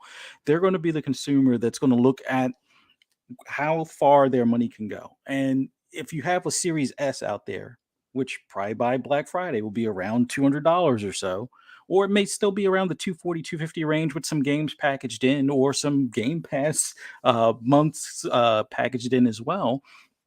somebody's going to look at that and say, hey, I could walk out the store for under $300 and have access to an unlimited amount of games, it seems. Or even better, hey, there's a couple of gamers in the household, me, the wife, or me and the kids, or if your roommate or whoever, you could pick up 2 consoles for around $500 with get the subscription and then do the family plan. This is not just a game changer. This is going to, I wouldn't say revolutionize things, because we're already at that digital age where look at digital music and streaming services as far as movies and music. I won't say no one's buying physical, but it definitely changed how people look at things. And even still, people that used to buy the music digitally aren't really doing that as much because they could just sign up for Spotify. So in the grand scheme of things, this family plan deal, it is, I wouldn't say it's the gauntlet just yet, because there's one more caveat that they got to go, and then it's game over for everybody outside of them, where you would have the ability to fully share your digital library other than beyond one other console. Like game sharing now is great. I got 2 kids. I can only game share with one, so I was spending $30 a month on Game Pass when I'm not using my Microsoft Rewards points, which I encourage everybody to do. But as far as like when it comes to getting the most for your dollar, this game, the family plan, with me having 2 kids that game, my wife doesn't game as much, but she does game on mobile. She games on the PlayStation a bit, but it's mainly one game that can also be on the Xbox. So we can always replace that PS4 without much problem now. But it's going to be amazing for the fact that, one, I'm going to save $5 on Ultimate, because spending $30 a month for 2 things of Ultimate, game sharing across one other console, and then my other son basically having to, have his own account. Plus, my kids have their own gaming PCs. Plus, they have their mobile phones, which they game on. Having Ultimate across the entire family now is going to be like better than Christmas on Christmas Day kind of thing for me, as far as, one, for saving of money, and 2, everybody will have something they'll have their like downtime occupied. So it's no more like, oh, I gotta search a million and one things to get the Microsoft Rewards points to be able to cover it this month. They can just focus on gaming and be happy in the time that they have allotted for that. But it's just Sony, I think they've pushed the needle too far, where it's like, oh, you can't have Final Fantasy and you can't do all these other things, and now Microsoft is clapping back at them with some stuff that's kind of got them shook a bit. It's what that explained to me, that explains their statements in Brazil and so forth. But yeah, I won't say time is ticking for PlayStation. It just really comes down to what the next generation holds. Hopefully this makes Sony act weird, or gets them a little bit more creative in the things that they Indeed. do, like Yeah. adding Crunchyroll to their subscription, which who knows why it's not part of it now. It's shocking that it's not there already. Doing day and date on some of their games, or at least day and date on PC. God, for God's sakes, that makes the most sense. It's like if you're having a hard time with your production of consoles, or at least putting them out there on the market for people to acquire other than scalpers, why not put the game day and date on PC? Because then at least those that do have a PC that may not have their PS5 can at least get the game. And then maybe when they get the PS5 down the road, they double dip, like a lot of us Xbox guys do. So yeah, I don't know. It's very interesting. Looking forward to the family plan wholeheartedly. I'm hoping it's before the end of the year, just like I'm hoping the Activision deals before the end of the year. Like, can that be the perfect storm for Christmas? Activision closes, all the Activision Blizzard stuff in Game Pass. The family plan is before Christmas. You got like a discount on the consoles for Black Friday. I mean, Xbox stands a real big chance of capitalizing this holiday. But man, it's great for us as far as the consumer, because we're going to benefit. And then on the flip side of things, that's going to push Sony to do more creative things. That might push even Nintendo to do more creative things, like come up with an actual home-based console. But that's a whole nother story. No, good stuff. Real quick, a good friend of the program, Suicide Kings, actually dropped the first super chat of the day. He says, wifey wants to know if you will provide breakfast. Let me tell you something. Mrs. Boom is a ridiculous cook. She puts her foot in it, as they say.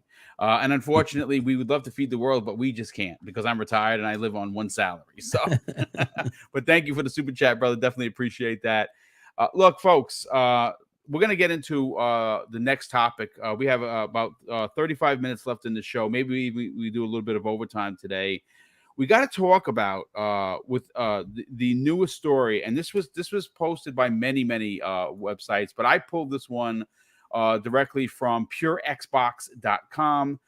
It was written by Ben Keary on Tuesday, and the headline is Logitech is working with Xbox on a dedicated cloud gaming handheld. And the article says we've been banging on about a dedicated handheld system for years in Xbox land, haven't we? And I've been a part of that conversation because I've been banging on that drum as well. And it says, and they continue in the article, it's just something we never got despite successful efforts from both PlayStation and Nintendo. Well, with cloud gaming on the rise, Logitech and Tencent are stepping in to create something of that sort. And this is what a quote from the article. It says, as someone that grew up playing video games, the idea of being able to stream and play AAA games almost anywhere is super exciting, and we can't wait to show everyone what we've been working on. And that comes the way of Logitech's general manager, who said that be on the lookout for an announcement, and apparently it's going to be a thing. Listen, let's bring in Web Dave on this. Dave, look, you've been on the program for a bit, and I've actually said many times, more than not, that something like the Steam Deck is not for me because it's a very tech heavy device, and even though I'm a quote unquote tech guy, I'm not the biggest fan of having to do what someone like a Kay Asante does. Like he is a real tech guy where he calls himself the tinkerer, and he knows how to do a ton of things that would fall on deaf ears for me personally. But something from Logitech, which is simply just a dedicated handheld for like something like web-based gaming or cloud-based gaming would be perfect. I say it's a day one buy for me. Where does your interest fall? Because you just showed the screen. You have a Steam Deck. But even with that said, does a new Logitech device, potentially fall into something that you would buy day and date? Sign me up now. There you go. I mean, Steam Deck is fantastic, and I love it. And in fact, I was playing it this morning when I got up at 5 a.m. And I tell you, the cool thing about it is that, like you said, it's not that it's not impossible to set up, and there is a process to get it, to work on the Steam Deck, but it's not proprietary. And that's what I think them working with Microsoft is gonna make this handheld do. In other words, you open it up, you turn it on, you just log into your Game Pass account, and you're ready to go. As well as probably some other different types of game systems, or I should say, streaming services will be available on it. And to me, it's a no-brainer. If they can keep the price reasonable, screen size a good size, and make it durable, for the younger ones that want this handheld type device, then I think they're really onto something. And you don't have to download games with Game Pass. You can just stream them. Yep. And man, that's a huge library available to stream, and more every day. Plus, they're always improving the streaming. They're constantly working to bring the latency down. And there's times when I've played Halo on this, and I couldn't tell a difference by somebody else playing on a console or PC. I still got my kills in. Yeah. So yeah, I think it's to me, sign me up. I'm ready for one now. I'm really looking forward to the reveal. I think it's going to be a product that's it's going to sell a lot. I mean, the Steam Deck is also for so many other things besides just Game Pass. This device kind of focused on the ability to be able to stream Game Pass, and then plus being able to because Microsoft, they said, is in the article, I believe, is working with them to make sure that this, that all the kinks are worked out, so that when you buy the system and you turn it on, it's gonna work flawlessly. And Yeah. I can't wait for that. Yes, I've got the Steam Deck, and yes, I have some disposable income, so I will. I'll be buying another one, maybe even two, but I'll definitely going to be getting one for sure. I can't see if it's available. I'm buying one for sure. Yeah, it's very interesting because what we're seeing is Microsoft make big moves, but be ninja like stealth in doing so, right? Mm-hmm. And you used the words perfect storm, and I think you're onto something because let's take a step back, folks. And I'm gonna pull a card right out of Steel Rain, who had to bounce out to handle some family stuff. I don't know if we're gonna get him back, but hopefully everything is gonna be okay. He always talks about pulling yourself out into like an RTS, view of what you're looking at, Mm-hmm. and it's a great point. When you turn around and you do that, and you see how Microsoft is quietly, right, doing all of these things, right? I know that right now the biggest conversation that we've had, and we're going to continue to have before the deal is done, when the deal is done, and after the deal is done, is the ABK deal, right? Like that is the biggest story of 2022. That's it. I know Bungie's a big deal because they're now the first party for Sony, and Sony's made some moves. Nintendo, I think, picked up a developer earlier in the year. They might pick up someone later on. But the big story of the year is, of course, Activision Blizzard King. With that said, though, as big as a monster as this deal is, Microsoft is doing little things behind the scenes, right? Game Pass, the inherent value has now skyrocketed to unmatchable ways with the family plan that was announced. Definitely. Right? We see all of these other moves that they're making, being out front with the community as they do.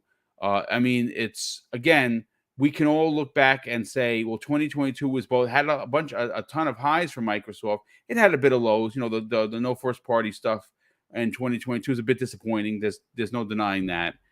But when you look at this perfect storm that we're talking about, that you just made mention of, again, I think you're onto something in a big way. And let me paint that picture for Fuzzy. Fuzzy, everyone has had great points so far. Mm-hmm. You've had some great points. Dredd has amazing points, as well as Dave. But what's interesting about this handheld that is apparently going to release this year, when you say perfect storm, mm-hmm. you say, well, a perfect storm has Microsoft potentially getting the deal done with ABK before the end of the year, maybe even before the holiday season, having the ability to drop a ridiculous amount of Activision Blizzard games into Xbox Game Pass, offer a console at $199, give a family plan up to 5 people for $25 a month. And now you hear they're working hand in hand with not only Logitech, but Nvidia to get to make sure that this is a dedicated Xbox handheld to play cloud gaming. And again, they didn't mention price. I don't know what it's going to be. Probably $300 or $400. Mm-hmm. But when you consider everything that is happening in front of us, this handheld couldn't come at a better time, because what the younger generation is used to playing on are tablets. Yeah. What are used to playing on phones. If they can have a dedicated handheld that takes advantage of a family plan Xbox is offering for $25, I think that the reality of Sony being, very concerned about market leadership and, of course, losing that crown is right in front of us. And it seems like there is a tidal wave about to hit the industry. What are your thoughts on this? Well, I as someone that enjoys also playing on my Steam Deck, as far as I did the whole Game Pass, like the beta Edge app, so you could do where Game Pass it feels almost like natively on the Steam Deck. Having something does. dedicated for this, it is going to be an Crazy. awesome deal. Like I originally thought that Xbox would kind of nudge Valve and be like, hey, you know how we did the Bang Olufsen like headphones? Let's do like a design design for Yes. Xbox type Yep. of Steam Deck or something. This would be even better because I'm pretty sure it's going to probably be a good bit cheaper. Not knocking the quality in any way, shape, or form on an Nvidia product or on Logitech, but I'm figuring it's probably going to be about $100 less than what a Maybe for, even two, maybe even yeah. $200 less. So having something like that potentially come out at the holidays, like you know what, it would be great to own an electronics store at this point. All things aside, as far as like inflation and whatnot, I can only imagine what the balance books are going to look like after the holidays, because you're going to have people lined up for the consoles, you're going to have people lined up for this handheld, you're going to have people lined up for like digital cards for like Game Pass. So it would be now would be the time, if you were ever thinking of opening an electronics store, this might be the narrow window to kind of push that through. But yeah, having a handheld would be an awesome thing, because yes, I'm getting up there in age. My eyes and fingers aren't as great as they once were. So playing on my phone isn't the most desirable way to do it. And I love the Kishi, the Razer Kishi thing for my phone, but the Steam Deck is like that perfect size. Like the screen is big enough where I can read the text on the screen, and the button placement is even more comfortable overall. And it's not even that much heavier than what a cell phone with the Kishi is. So yeah, I think Logitech is going to have a home run on their end. I don't know what Nintendo is going to do. I mean, Nintendo's going to do what Nintendo does, but they have been walking to the beat of their own drum for years. And the truth of the matter is this: even if this thing comes out and it kills, Nintendo is not losing an NPD. You know what I'm saying? Like they have won like 40 months in a row, folks. The Switch has I think they crossed 111 million consoles sold. They're going to break. They have a real shot, folks, to break records that were currently held by the Wii, and they're getting close.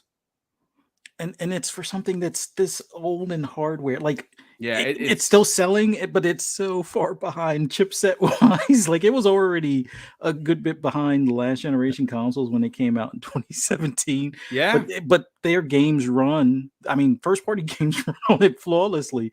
So eventually, at some point, I guess Nintendo is going to be a streaming console to some extent for third party stuff, because they've already done that to some extent. But this Logitech deal, I think, would definitely help push them, maybe to do a Switch Pro or a Switch 2 or whatever. Fuzzy, don't you think that the being this is designed for streaming only?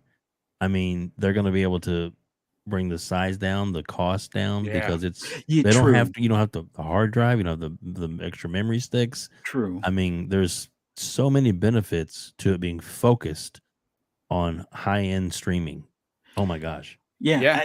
And I wonder if this kind of, like, I know the whole Keystone thing when we were talking about the TV, like not the built-in Samsung thing, but like the stick or the puck type. Yeah. I think this might be the better move to push this forward and not necessarily permanently shelve the other idea, but I think this will hit at a better time as far as having that handheld. Well, people have been clamoring for an Xbox handheld for years. Yeah, it's absolute fact that we all want one. And like I said, for me, like I said, I the ideology of what they were able to do with the Steam Deck excites me as a tech guy, but it also worries me because I know that I would never use that console to the best of its ability. I just would not, and it'd be a waste. Dredd, I want to get your opinion on this. Obviously, you got some kids. This is what the article said. It says, okay, it's not a typical handheld console that plays native games. It's sticking to cloud for now. However, though, the system is set to fully support Xbox cloud gaming, with Microsoft and Nvidia helping in development, integrating their respective cloud services. This is another feather, so to speak, in the Microsoft's cap of what they are doing. Like I said, they have their hands in so many cookie jars. It's crazy, Dredd. And again, Dave and Fuzzy bring up a great point, because this is not going to run these games native, because it's not going to have an expensive hard drive on there. They can keep this cost down. Now, what does this cost look like, Dread? I don't know. Is $299 a good price? Do they release it and try and sell it in bulk for $200? Is it $249? Is it $399? We won't know, but it is supposedly going to be running this year, and they are very confident that it is going to impress. For you, is this day and date for you? I wish it was. Let's put it back into perspective, right? So this handheld, I mean, Microsoft has been pushing since the 360 days an X-Boy that they never pushed out. They decided against it, and obviously the name doesn't sound right either, but that was going to be, the Game Boy version for Xbox. And what are we doing now? I mean, currently now, what are we doing? We are traveling, right? Even Lord Cognito, when I met him at the GCX in Orlando, right? He even brought the Series S, right? So that's his travel companion. Wouldn't it make sense to have a handheld, seeing that they've already been pushing this out? We've already seen that the Switch is a handheld that's doing this, but obviously we're not playing native, we're playing streaming, right? So, but you're doing this, and they have xCloud, they have, online gaming. I still call it xCloud for whatever reason, but they have all this stuff going on, and it makes sense. You got a company right now that's selling, boom, you've tested it out. They're selling the screen that hooks up to your console. Everybody said, the X screen. I was very fortunate enough to be sent one, and I let my nephew go ham on it, and it's an amazing, absolutely astounding product.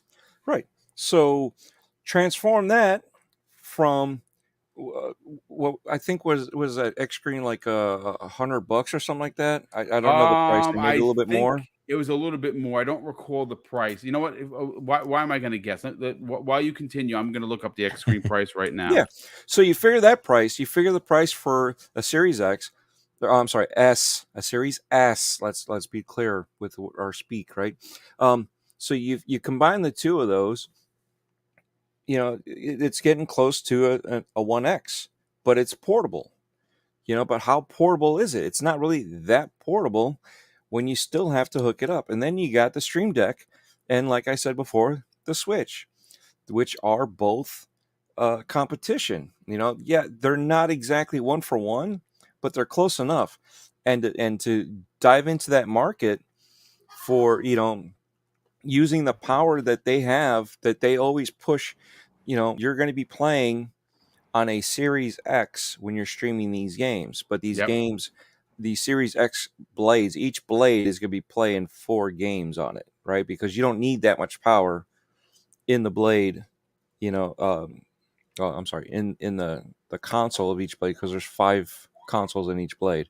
But still, you're pushing out that many, so when you look at it, why not utilize the power that you have? You make it cheaper. They could probably still push it out, let's say, anywhere from $200 to $299, right? So anywhere in between there. So that way, because why would you want to buy it if you can just buy a 1S? But you're trying to show them, hey, this is where we're at. This is where we're going. And this is the power we have to show you. And you can take this with you. It's cheaper. It's a handheld. You don't have to worry about breaking it, because you don't have to worry about anybody stealing it. There's, you know what I mean? So it's smaller, it's lighter, and it does the exact same thing that the bigger brothers do. So it's just like everybody was talking about the pucks, or the stick, whatever. It makes sense. So if they can get away with it and push it out there, it'd be the way to do it. And like I said, it advertises their tech. No, I mean, why spend that much money on tech if you're not going to utilize it? Absolutely. That's why I didn't buy a Steam Deck. That's exactly why I didn't buy it. And then you think about it, I got Game Pass. I can play oh wait, I got Family Game Pass. I could probably buy a few more of these, Oh yeah. right? So think about that now, because I read somebody had a thing where their daughter jumped on their phone and kicked them out. Right? I get the same thing all the time. She jumps in, and for whatever reason, she logs me in when she logs herself in. I don't know why it happens, but it kicks me out. But the same thing, right? You can hand that off to your child. You can buy one for yourself. Yep. You know, you can buy a couple if the prices are cheap enough. And yet again, you're promoting both things at this time. If you're promoting Family Plan, you're promoting this handheld console, and you're promoting, so you got Game Pass. You're promoting everything in the name of Xbox. So it makes sense to do it like this. How it comes about, that's we still need to wait and see. But people are doing it now with bigger consoles, and I was doing it back in the 360 days. I would travel to the hotels. I'd bring my 360 and my PS3, and I would play while I was at the hotel. That's that's what I would do. Like I said, if I was traveling, whether it be on a train or a bus or wherever, your hotel, Imagine the kid in the back. Are we there yet? No, they won't be saying that anymore because they'll be like, "Hold on, I'm not done playing," and you're like, "Get out of the car." So it'll change a little bit. So yeah, that's about it.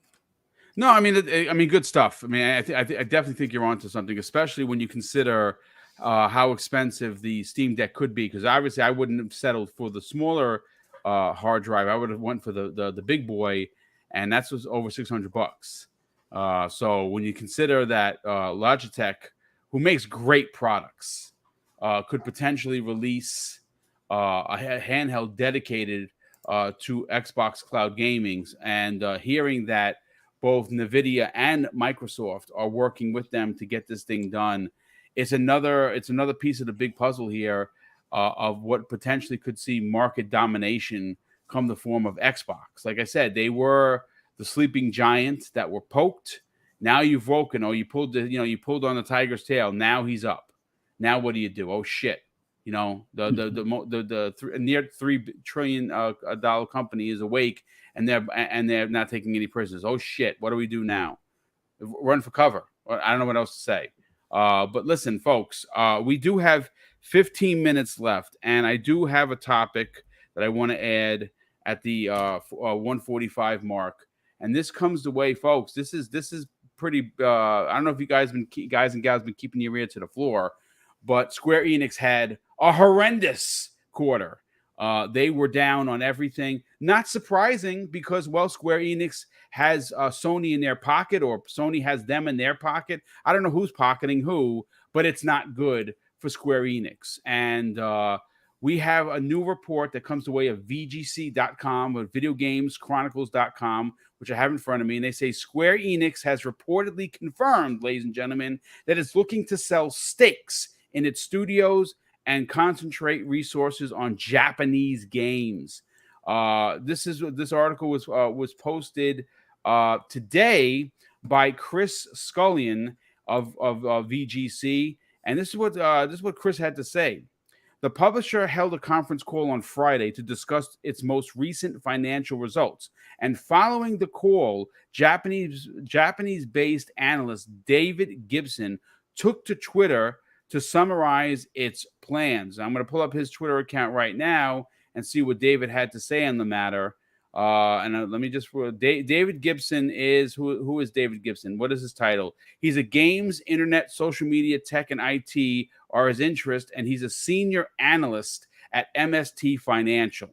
And this is what he had to say regarding this. Let me just load that up. He says he had quite a few posts on this. Crystal Dynamics / Eidos deal sale was driven by concerns that the titles cannibalize sales of the rest of the group, and so it could improve capital efficiency if they sold them, which they did. His second tweet says sales of Crystal Dynamics, Square, and Eidos Montreal is simply phase 1. Phase 2 is diversification of studio capital structure. His third one says phase 2, you say, rising development costs of making games means 100% owned studios. They need to be selective and concentrate resources, which limits expansion. And this, he has, I mean, my God, he has 10 responses, potentially more.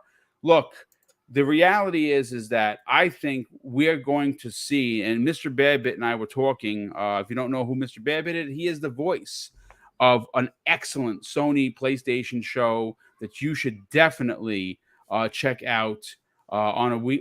You should add it to your rotation for sure. And we were talking in DMs the other day, and he says simply that the Square Enix purchase is going to happen. I think that's common knowledge at this point from Sony. Sony proper is going to add Square Enix. I think that we are seeing them. They were tightening the belt, so to speak, when they sold Crystal Dynamics and Eidos Montreal. I don't know what else they're going to cut off to make it a more even more proper looking deal for Sony, but this deal is going to happen. Now, does it happen in 2022? I don't know. They literally just closed a $3.6 billion deal with Bungie. So maybe they hold out until the start of 2023, maybe. I'm not exactly sure. I don't think this would be held up by regulatory bodies. What we're seeing happen with the ABK deal, because it's not going to be anywhere near it. Dave, is this surprising that they are? First of all, that they had terrible losses. They had horrendous losses, and I think a lot to do with that is keeping stuff simply on PlayStation. And if you look at the numbers that were in this report, PlayStation players are just not buying these games. Right. It's the same way that PlayStation players aren't buying first-party games. There's a lot of them that, yeah, sure, they sold 20 million for Spider-Man. I think it's over 25 million in 2018. Miles Morales, I believe, is up past 2020, and that's an amazing title. Mm-hmm. No pun intended. God of War, 2018's Game of the Year, no doubt. That sold over 20 million. But a lot of their first-party games do not crack that 20 million. Some of them don't even crack the 10 million. So this is why we're seeing them have such bad numbers, because they could have easily launched Final Fantasy VII onto Xbox Game Pass, and I guarantee you it would have sold more on Xbox than it did on PlayStation. I can guarantee you that. Yes. But what are your thoughts on this? On them looking to sell stakes in studios? Yeah. Well, first I gotta say shout out to Gaz in the chat. Welcome. Oh, Gaz. Mr. Gaz, what's going on, brother? Sorry, I'm in my you're in the zone. I tell you, I think there's a reason for them doing it, is because they're kind of hurting, and they had a couple of misses. That one game that was made by Platinum that had 6 people playing at one time. That just recently released. That was a Square Enix title. They released it under their monarchy, and it did not sell good at all. So I think that Microsoft ought to go in and buy up these stakes, is what they need to do to get a little foothold, a little control over some of the craziness. Because boy, that'd be awesome. That's what I would do if I was Microsoft, because they can buy stakes in another company, and it doesn't have to go past any regulators or anything to do that at all. So that wouldn't affect their ABK deal at all. So I think that they definitely should do that. But I'm not surprised that they're wanting to do that. That's just making them more, basically just throwing up the flags of, somebody buy us. And the word on the street is that Sony is preparing to try and do that. I don't know if that's going to happen or not, but I just know that I hope this other deal gets done and Microsoft is able to come in and scoop them up. I know there's a lot of people that say, Square Enix, dude, they're a major player in the Japanese market. They're, Final Fantasy is big, is actually bigger in the US than it is in Japan. And was it Dragon Warrior games that they make are actually bigger in Japan than they are in the United States. So it's kind of weird, but they're both great. They're all great. They have a lot of great um, properties that I think would would be, whoever gets them would be very beneficial for them to scoop them up. So I like I said, I think that I'm not surprised that they're asking for this, because I think they kind of want to stay. Maybe, or maybe they didn't get the big offers that they were hoping. Somebody wanted to come in and buy them out. So that, well, another way to keep going is to sell some more stakes in the company, other than somebody coming in and actually buying out the company. But who knows? I just think that Microsoft should definitely scoop in and do what they can to either get some shares or buy the whole damn thing. Well, I mean, it makes sense. I don't know if look. I'm going to be honest with you. I can see them going after a Bandai Namco before Yeah. they go after Square, because I think they have an amazing relationship with them. I know Sega. everyone's like Capcom. Look, again, man, in 2016, Capcom was on the ropes, folks. I don't know how many people I've been banging that drum Oh, for yeah. years. That's a fact. And then Resident Evil 7 came out and changed their fortunes. Not They had anymore. That's right. back-to-back hits. The Final Fantasy, you had Monster Hunter come out right after Resident Evil 7. Resident Evil 8 came out last year.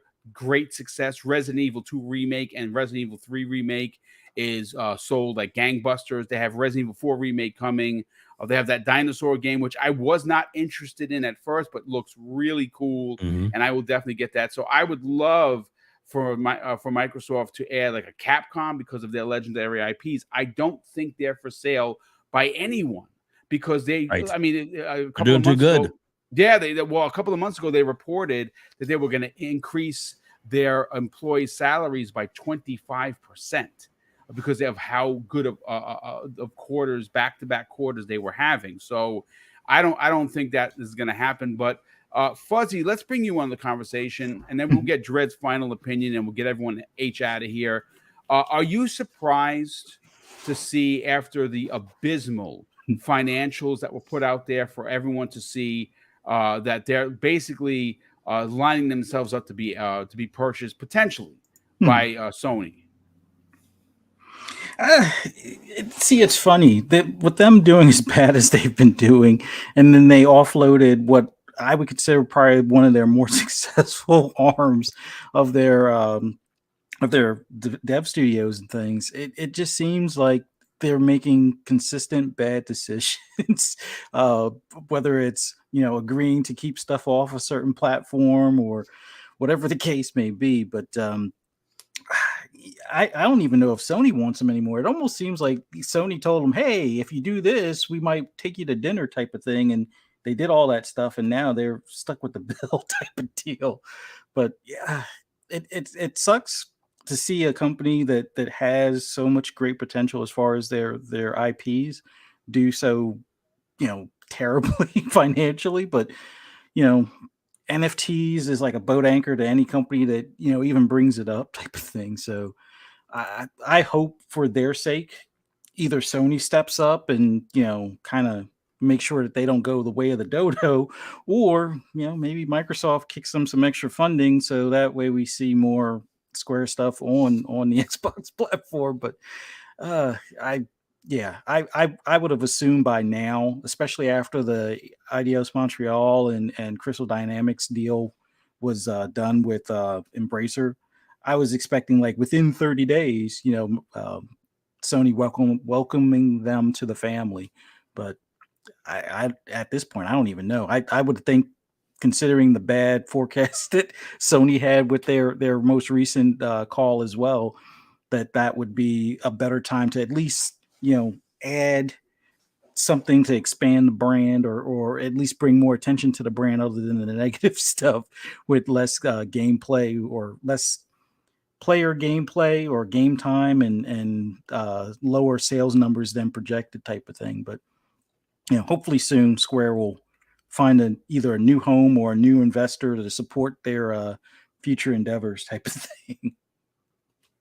Yeah, I mean, you know what? You're right. I don't think they would go the way of the dodo. I think what they would do is really tighten the belt, and I think that at some point, unless they're being money hatted by Sony, which they're notorious for doing, they would not or no longer keep games off of the Xbox platform. Like right now, their next two biggest games in Final Fantasy 16 and Final Fantasy 7 Part 2.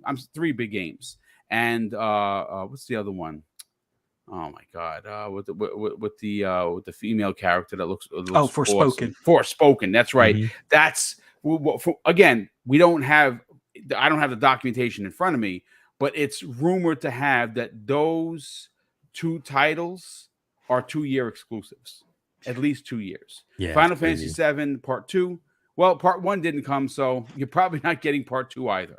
There is going to come a point where that those decisions to keep these games off of the Xbox is going to it's right in front of us. It's hurting Square Enix. Yeah, the bottom line is being hurt right now. That's right. Dreadpool, with the financials out there, with the rumor that Square Enix could potentially become first party. We don't know when that's going to happen. I really think that's not an if, it's a when at this point. We've been hearing it for a while. I mean, many people have talked about it. Do you see this happening? But more importantly, at some point, even if they're owned by Sony, can Sony afford to keep games off of Xbox? Can they afford to do that after making this big purchase?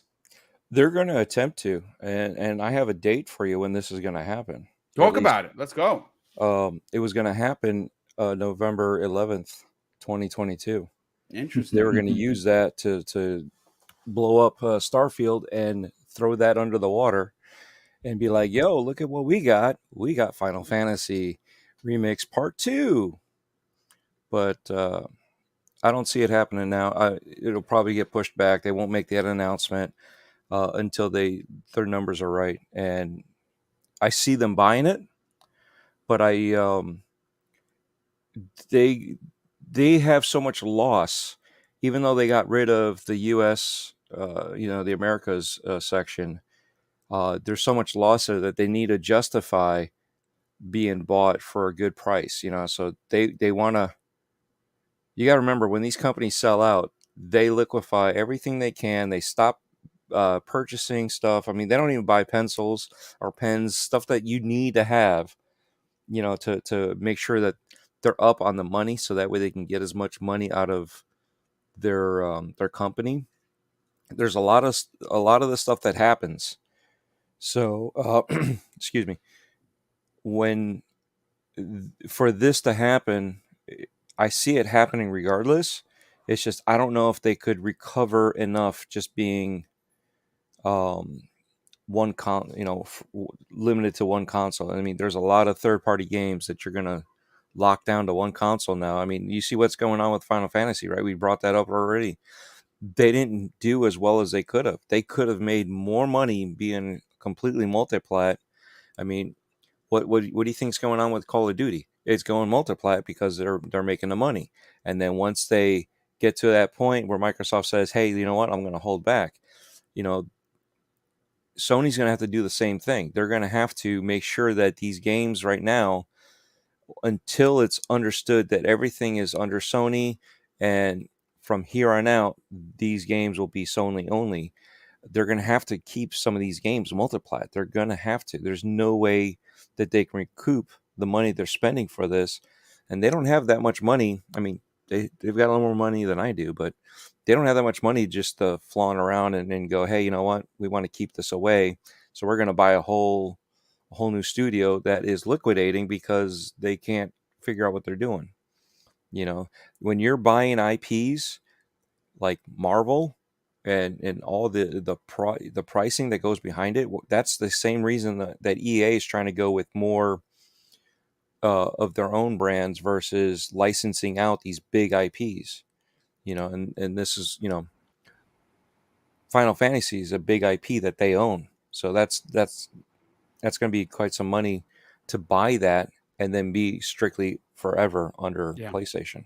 I agree. I definitely think you're onto something. Real quick, Jacob Novick, good friend of the program, says at Double Barrel Gaming, again, you know that Xbox tweeted 20 years of Xbox, right? Well, Square retweeted it that 3 days ago and wrote 20 years of amazing partnership and more in the future. What? I didn't see that. Drop that into a D.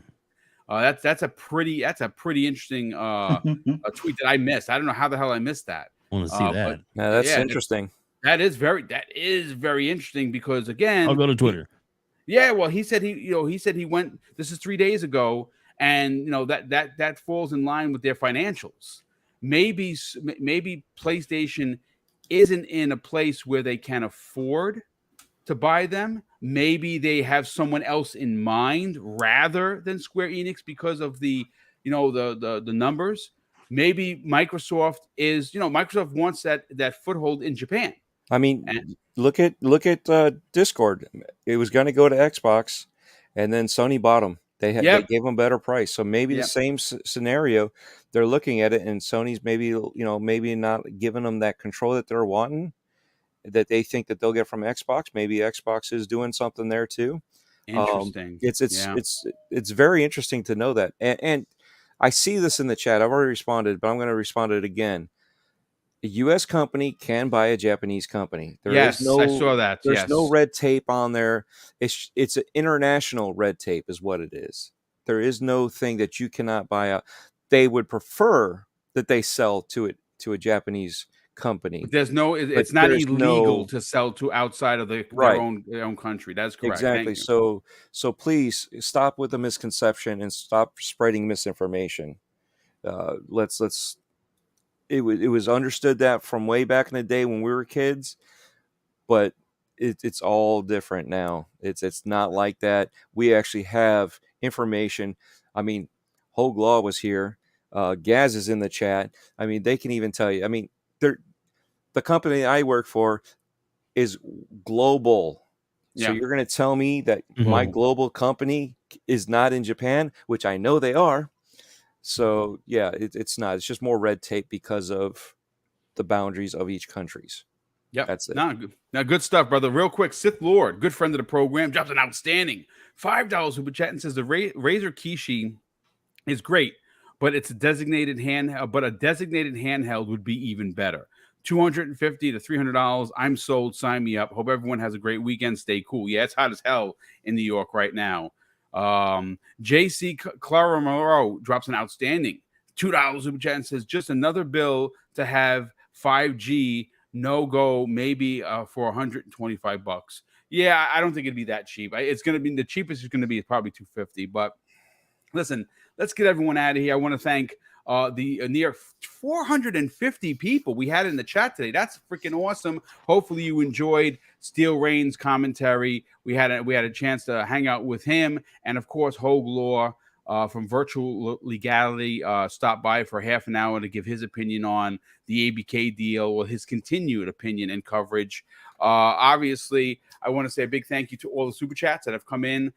We have those again, folks. I say it all the time, but I want you to understand that those super chats and the channel memberships, they help power the show for new equipment, for new programs, and more importantly, and the number one thing for Mrs. Boom and I is the big giveaways. Now we've already had 2.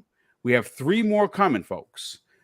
Boom's birthday bash in September. We're giving $500 worth of digital gifts. Mrs. Boom is having her birthday bash in November, and we're giving an additional $500 worth of digital gifts, and the big one.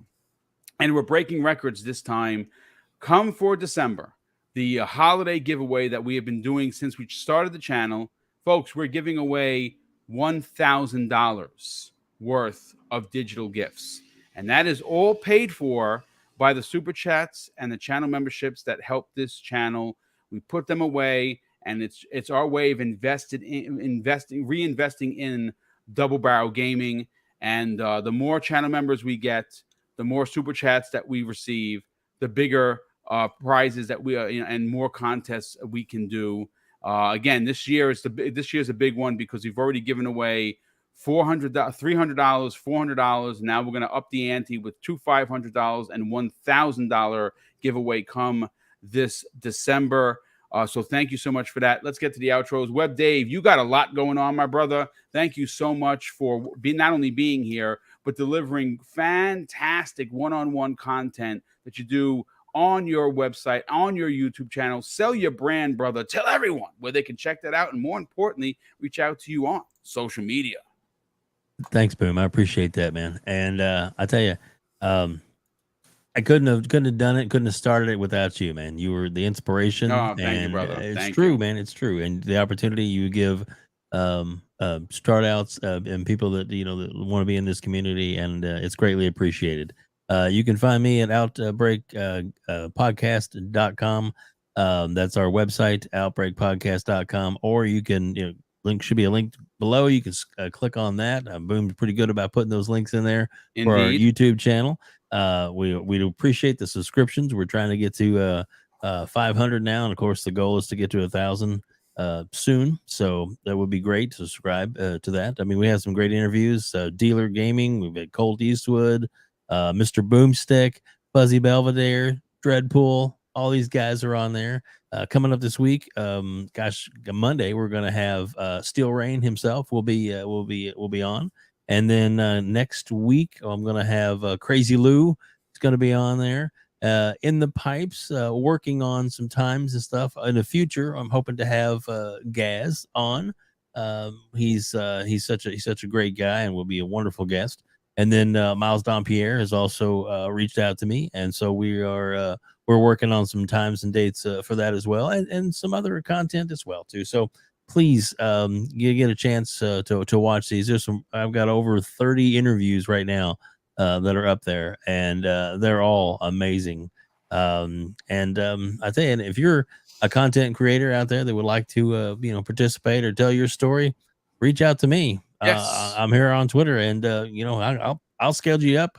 That's the whole point, man, is to get people to know more about everybody and to enjoy this amazing gaming community we have. Boom, again, thank you so much. All right, brother. Your interviews are fantastic, because what I found very interesting about many of the interviews he does, especially with me, is it's not just about gaming; it's about life, and he's able to present these questions in a way that no one has a problem opening up and giving you a behind the scenes look of who the person is before they were a personality, and it's very well done. Good stuff as always. Fuzzy Belvedere, king of racers, I may say. Tell everyone about your incredible YouTube channel that is dedicated to the racing genre, but also you every now and again you give your 2 cents about a particular hot topic within the community. And where could people reach out to you on social media? Well, just want to thank you for having me on today, and it was awesome having Hoeg Law as well as Steel Rain on earlier today. Hope all is well with Steel. But it's always great having special guests on here, and so glad we have Dreadpool back with us today and everything. And Dave, it's always awesome being on here with you as well. For anybody that's curious or wants to hear my ramblings on anything gaming related, just follow me on Twitter at Fuzzy_Belvedere, or you can check out my YouTube, Fuzzy_Belvedere here on YouTube. And once again, thank you so much for having me on. Shout out to the chat. You guys are awesome. Thank you so much. It's good stuff as always. And Dreadpool, please sell your brand. Gaming Beyond the Box, Breaking Bread with Dread. What you got going on? Where could people reach out to you on social media? But more importantly, Dread, where could people support your work?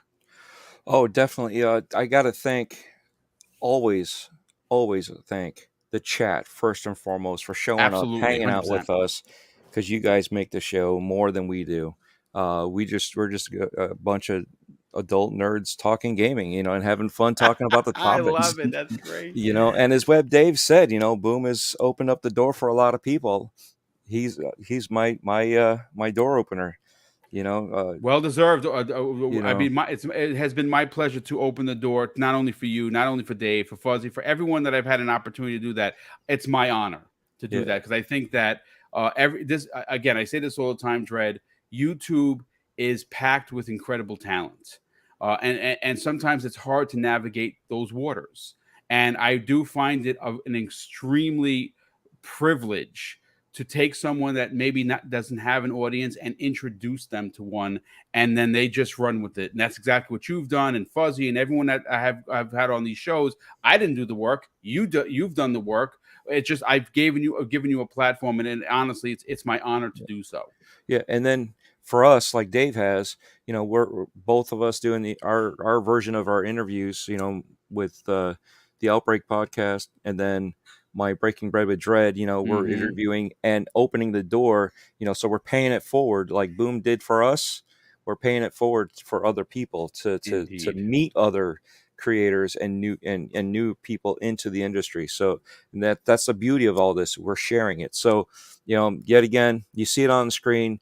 Linktree at Dreadpool, all letters, all caps, has all the links to everything. But most importantly, I'm at 445 for YouTube.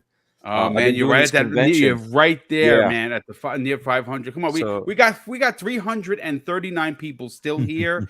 If you're not subbed to Fuzzy, Dreadpool, and Dave, all you got to do is wait for the show to go up on VOD. Their links are there. 2 clicks and you're subscribed. 3 clicks if you want to be a real gentleman. All you got to do is hit the 3rd time so you hit the bell. So every time they do content, there you go. So, and I've been doing, the reason why I've been gone, everybody knows I've been doing these conventions with Italian clowns with and 4GQ TV. I actually got, and I posted it on my channel, Bob Camp from the co-creator of Ren and Stimpy. Yes. To promo me. So, I mean, to me, that was awesome. I had a chance with Steve Downs, but I was like, I'll talk to him later. It's been almost 2 years now. I still don't have his promo for me. But no, I mean, the journey's great, opening it up and seeing everybody, even in the chat, there's people that are enjoying the content because it's different enough that I still do my gaming stuff. I still do everything, but it's also different. And it's also stuff that still pertains to what we do.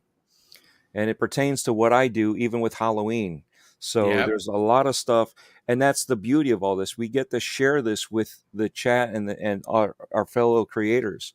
So again, I appreciate everybody for coming here. Thank you. And Boom, take us away. Yes, absolutely. But listen, ladies and gentlemen, once again, thank you for supporting Double Barrel Gaming. We are 116 subs away from 11K. The goal for this year originally was 10. We did that on the Iron Lord podcast, thanks to those incredible people over there in January. And we're trying to hit 12K by the end of the year. We still have 5 months left of the year. I'm hoping that we can, in fact, hit that 12K goal. That would be an astonishing accomplishment for a small channel that's only been doing YouTube for just under 4.5 years. And obviously, I do this channel with my wife. She's not front and center. She does a lot of behind-the-scenes work. One day, she'll get onto a podcast. But right now, she's just doing a behind-the-scenes work. But she does help unbelievably with getting these digital gifts out to everyone and, securing the money and putting the money away in order for us to do that. But listen, with that said, I'm going to close out the show, folks, with something that's important to me. Hopefully one day it'll be important to you. And that's something that my amazing father taught us when we were kids. He would say, Craig, treat others how you want to be treated. And also, it doesn't cost anything to be nice. You live by those rules, son. I can guarantee you're going to have an awesome day. So take care, everyone. Have a great weekend. Be safe. And we'll see you next week on the newest episode of Breakfast with Boom.